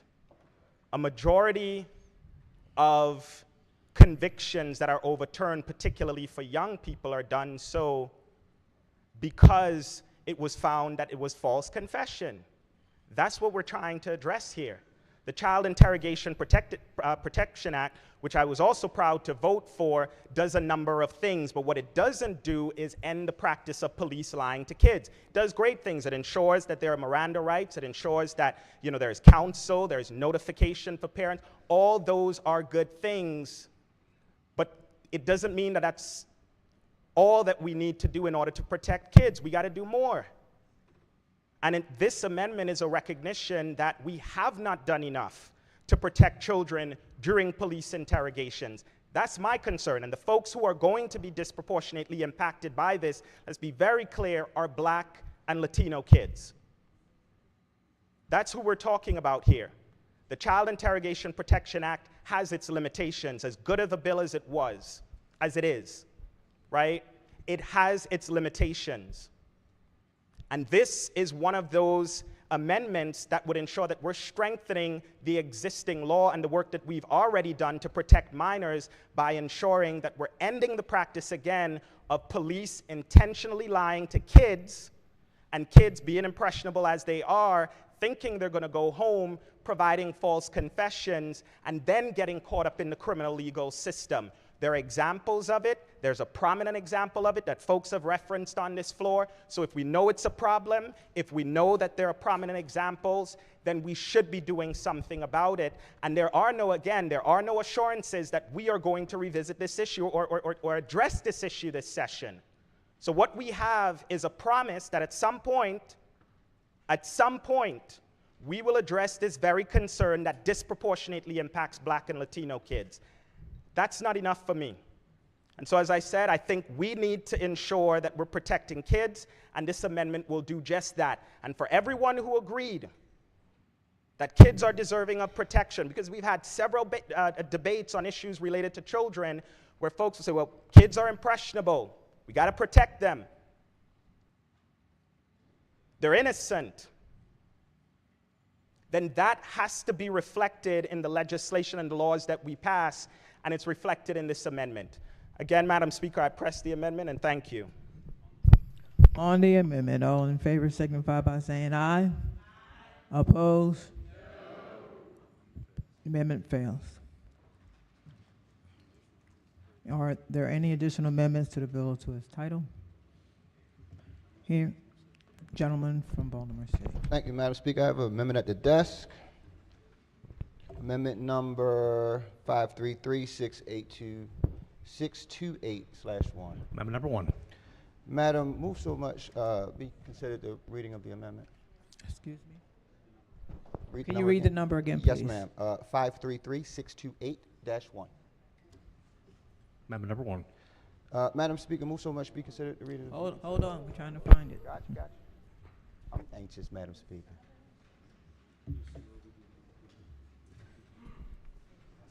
One more time. Can you say it slowly? 533-628-1.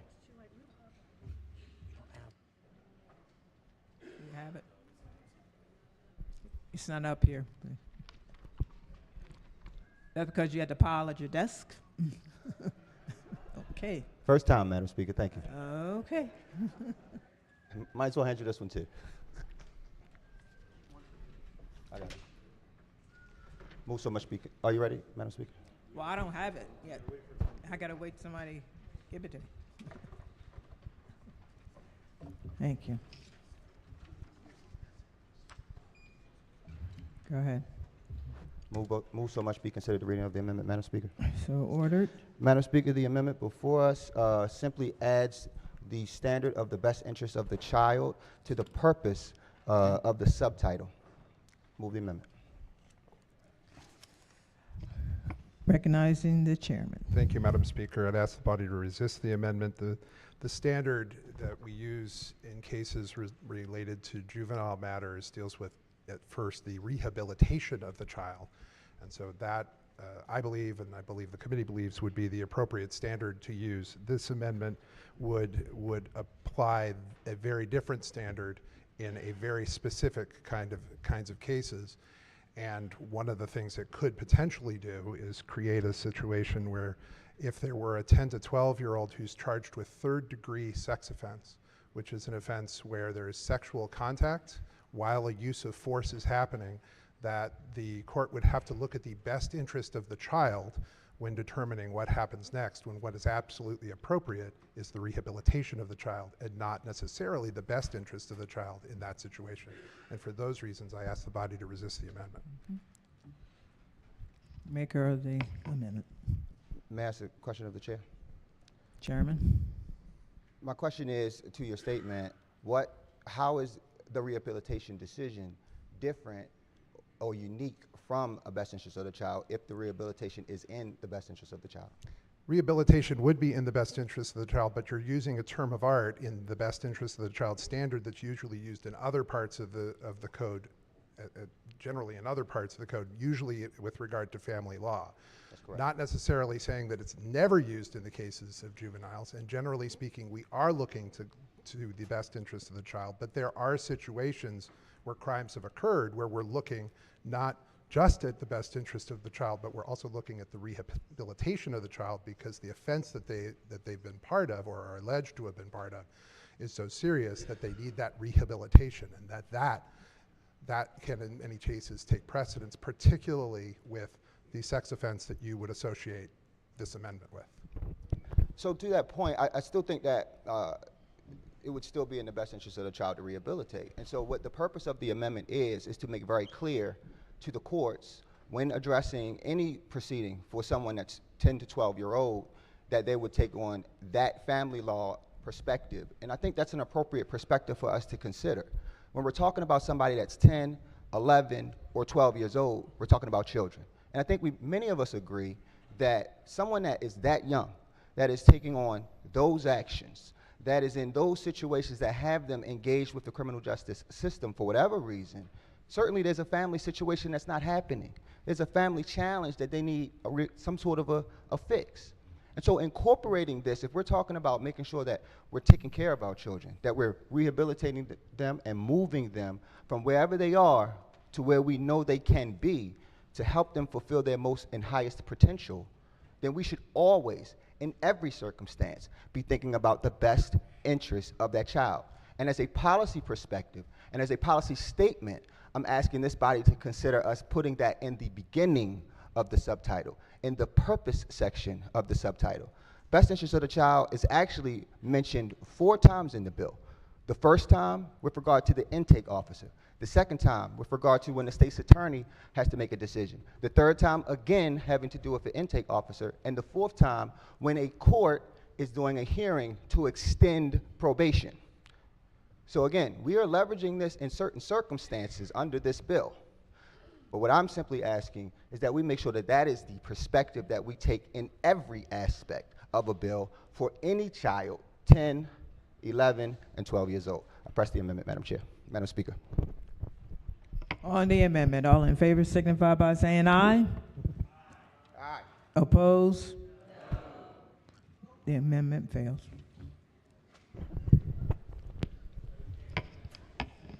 Madam Speaker. Gentleman from Baltimore City. Thank you, Madam Speaker. I have another amendment at the desk, amendment number 533729-1. Amendment number 1. Thank you, Madam Speaker. Move so much be considered the reading of the amendment. So ordered. Right on time. Thank you. Madam Speaker, this amendment simply changes the definition of good cause under the bill, which is used to extend probation.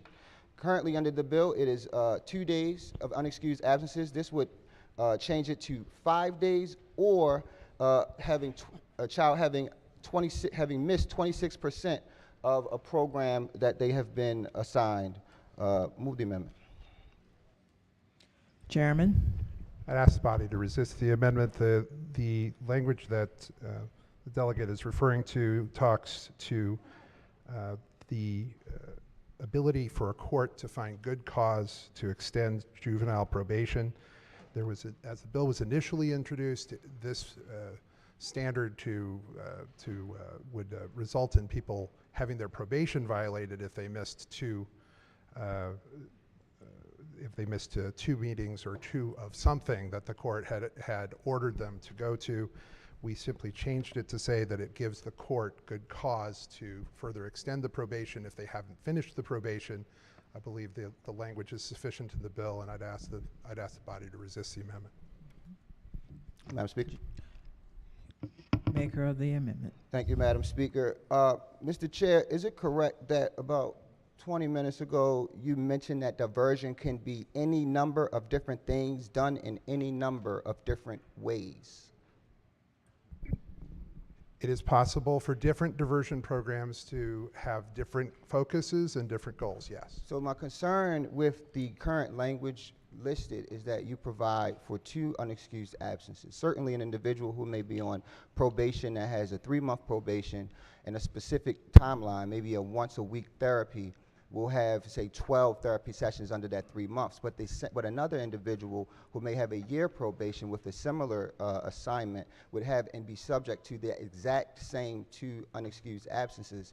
From my perspective, that's an inequity. I think that's something that we could clarify, which is why I present the percentage portion of it, so that way when you have a circumstance for an individual with larger sentencing or probation, that individual has the same type of equitable perspective when they, if they miss a day. I don't want somebody who has a longer probation to only have those 2, and then they are subject to this good cause definition, whereas an individual who has a much shorter timeline, they have a much larger leeway. Again, what the bill does is it just indicates that good cause could be found by a judge if the juvenile had missed 2, were ordered to attend and had 2 unexcused absences from the program that they were ordered to attend. The court can already, that the standard they have for extending probation is good cause in and of itself. So at that point, they don't need to necessarily look at whether there were 2 unexcused absences. They can look at everything that's going on. So specifying a specific percentage I don't think is appropriate here. What's meant to happen is to make sure that they're doing what they're supposed to be doing under the probation that they've been ordered to complete. So again, the purpose of Madam Speaker, the purpose of providing the percentage is, again, because different people have different probation. What you just stated was that a good cause, there is already good cause in the language. We already know that. We are adding a definition of good cause. You just said that you don't think it's appropriate to do a percentage because we're trying to make sure that people are doing what they need to do. But then at the same time, we are creating a standard, which is a finite standard. So what I'm misunderstanding why the finite standard is acceptable where we did not have one previously, but a percentage standard that takes into account differences in people's probation is inappropriate. Because the finite standard isn't the only standard that the judge can use, and what it says in the bill is that good cause includes. There are other things that a judge can consider in this area, and so becoming overly prescriptive in that area and coming in with specific percentages I don't think would be appropriate, and that's why I would oppose the amendment.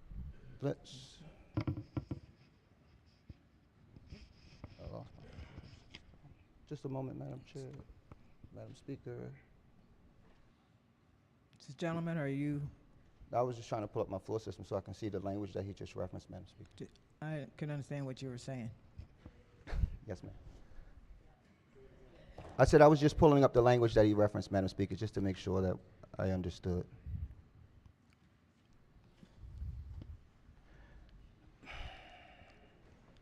Yep.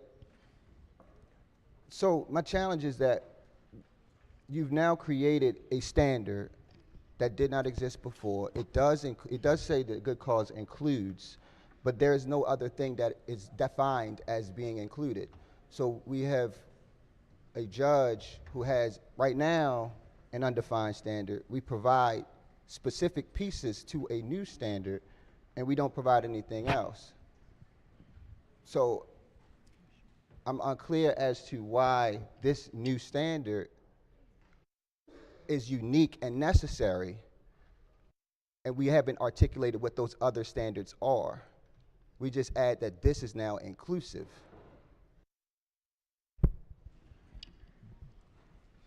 Chairman. So your question again is you don't know.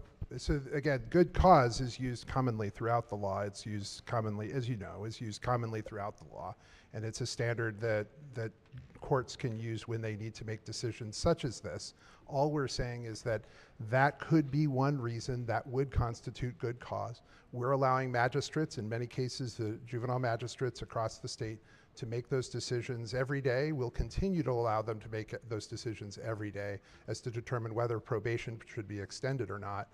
Going further and becoming more prescriptive into what is good cause or not, I think would be far more confusing for magistrates, and I don't think is necessary. So help me understand why we need to be prescriptive in the first place, and then why this prescription is necessary, and why my prescription would be unnecessary.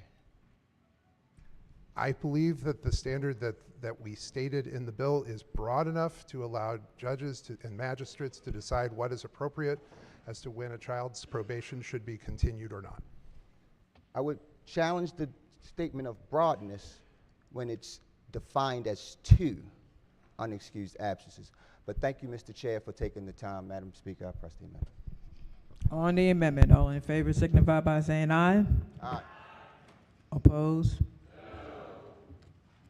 Amendment fails. Any additional amendments to the bill or to its title? Madam Speaker. Gentlelady from Baltimore County. Thank you, Madam Speaker. I think now is the appropriate time to ask the floor leader about the question I had previously. Chairman. Would you restate the question, please? Yes, thank you so much. So on the bill as amended, I just want to ensure that we've put in adequate protections with regards to juvenile sex offenders who currently have, through a loophole, been able to attend school in person. So if I'm reading correctly, the bill, the amendment on the bill says registrants on the Juvenile Sex Offender Registry have the same prohibitions on attending school or entering a school as a registrant on the Adult Sex Offender Registry. So I just want to make sure that we fix that loophole from that young man who, as you know, ended up at Patterson High School after raping a 2- and 3-year-old. What is in the bill effectively includes juvenile participants in the sex offender registry in the same way that we created the legislation in, I think it was 2021, that addressed issues, I think it was in Northeast Baltimore County, related to an adult who was going to high school. What it says is that school boards may find alternate places for those people to go. They can participate in the home and hospital program, but they are required to figure out someplace for them to go. Right, right. And so my question would be on the Juvenile Sex Registry. I've been told that hasn't been used. Is that correct? I've gotten word back from law enforcement that the Juvenile Sex Offender Registry potentially hasn't been effectively used or used at all. And so I make these comments to put it on the record because I know that DGS, I hope, is listening to our debate. J, not G. Sorry, DJS, you're right. Too many acronyms, thank you for correcting me. They're listening to our debate, and you, of course, Mr. Chairman, are making sure that the DJS is following through with all of the laws that we're passing through your committee. So is there a problem with this Juvenile Sex Offender Registry that you know of? That I'm aware of, no. It exists in current law. It is available to law enforcement and no one else. But the crimes that are included on the juvenile registry are crimes that are ones that are mandatory reporter crimes, where police and others would have to report those crimes to educational authorities. So law enforcement may report and DJS may report. Is it both that report to this registry? I need to refresh my recollection with regard to exactly which ones are the mandatory reporters in those cases, but there are mandatory reporters who have to provide that information to the schools where those Okay, we do. Go. That particular young man that I was just mentioning that put this loophole on everyone's radar apparently was not on that registry even after being adjudicated on that. So I think that's a separate question, and then that's something that and that's not even necessary. That may or may not even necessarily be a DJS question. That could be the decision that was made, I believe. So here's the other part of that.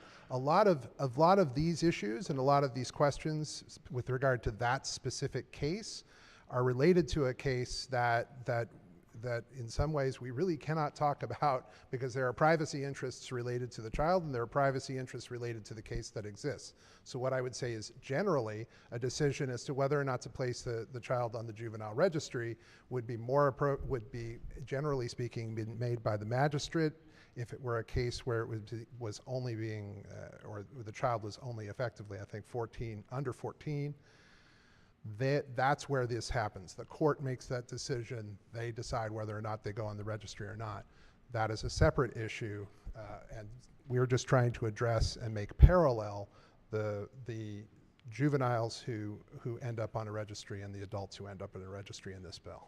Okay, thank you for clarifying that, and of course we do respect the privacy of those families, and having spoken to the moms, I can tell you they're very concerned that we are closing that loophole. So I think we're all making steps in the right direction, and I want to thank you, Mr. Chairman, for being cognizant of that and taking care of that. Any additional amendments to the bill or to its title? Hearing none.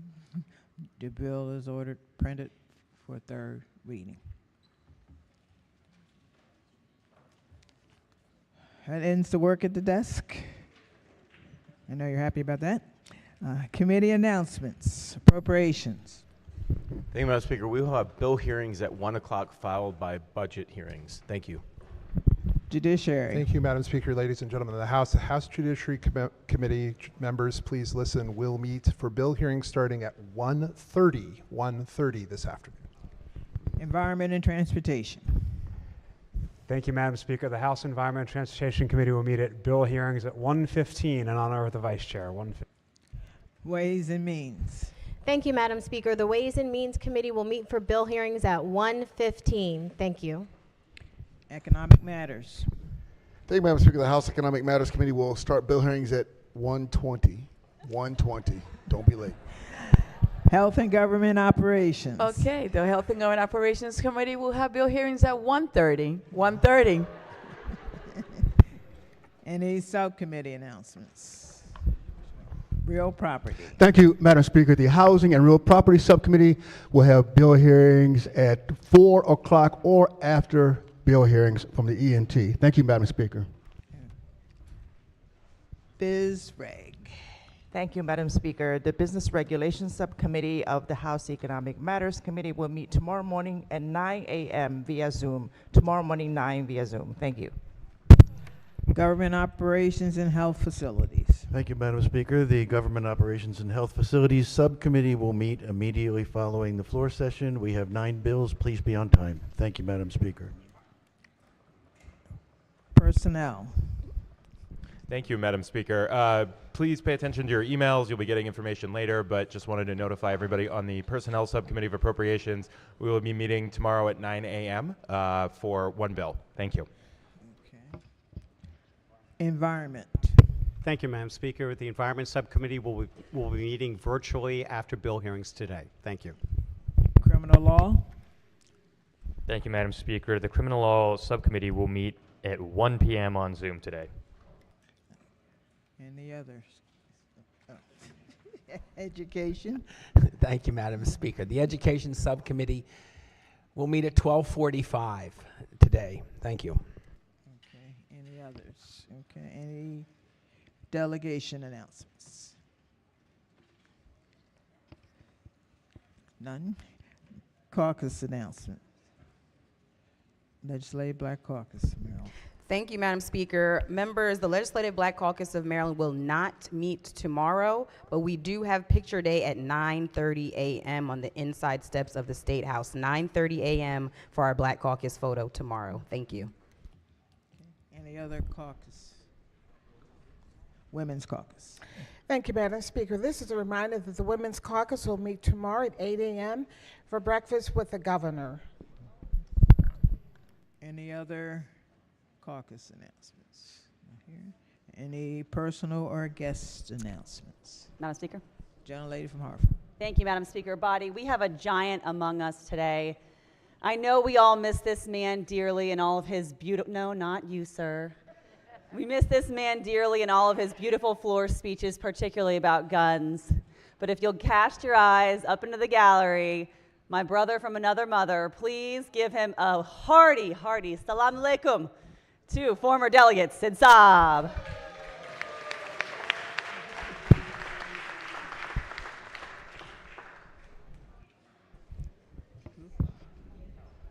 Gentlelady from Howard, Chair of the committee. Thank Yes, you, Madam. you. Thank you, Mr. Madam Howard. Speaker. All of my beautiful sorors are here today, and along with them, I would like the body to please welcome my lovely first cousin, my soror Courtney, and my beautiful mother, Rosalind Atterbury.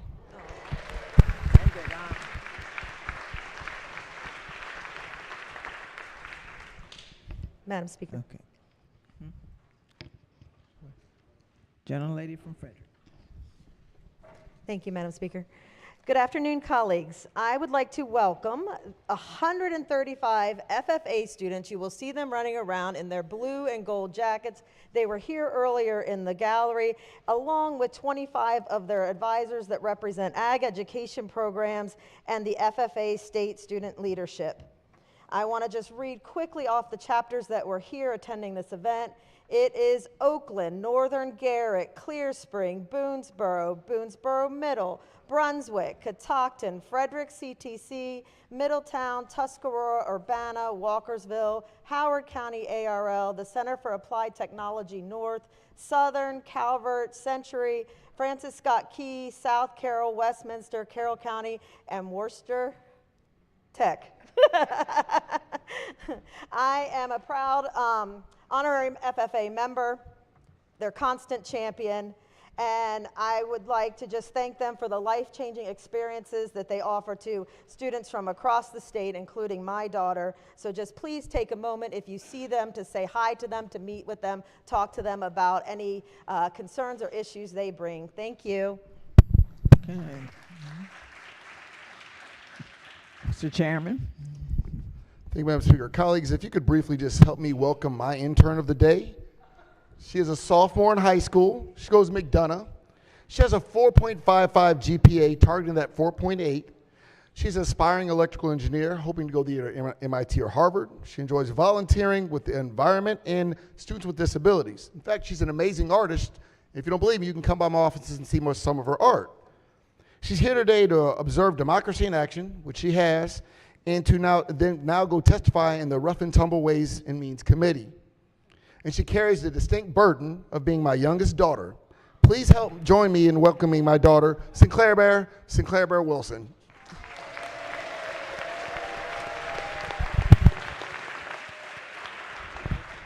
Gentleman from Baltimore County. Thank you, Madam Speaker. A gentleman, the doctor of the day, who listened to 2+ hours of debate today, sitting here. I would like to ask the House to welcome Dr. Russell Wright, a former Army colonel and a retired ENT physician from Towson, Maryland, and also permission to use delegate's name. Permission granted. And also a guest of 11B, Delegate Dana Stein and myself, Dr. Wright.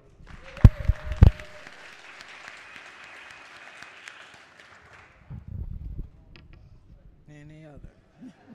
Oh, gee. Madam Speaker. Are you, you're standing? Yes, Okay, go ahead. Thank you, Go ahead. Madam Speaker. Colleagues, today we're joined by the Skyline Solutions Technology Company, who was one of the companies that responded to the shooting in Brooklyn Park, who have been providing services every day since to put people back to work and invest into the community. Their entire executive team is here. They was in the gallery, they probably not now, but they will be on the Anne Arundel County wing. I know they should be scheduled for a tour right now. So I just want to thank them for being a corporation here in the state of Maryland that stepped up to a tragedy and providing services to our community. So thank them. Any other personal or guest announcements? Quorum call. Madam Speaker.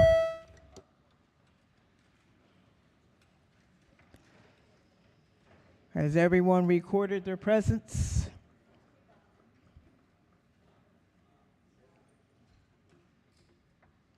Anybody else in the thing? Clerk will take the call. There being 131 members present, the House is still in session. Recognizing the majority leader. Thank you, Madam Speaker. I move that the House stands adjourned until Thursday, February 29th at 10 a.m., legislative date February 25th.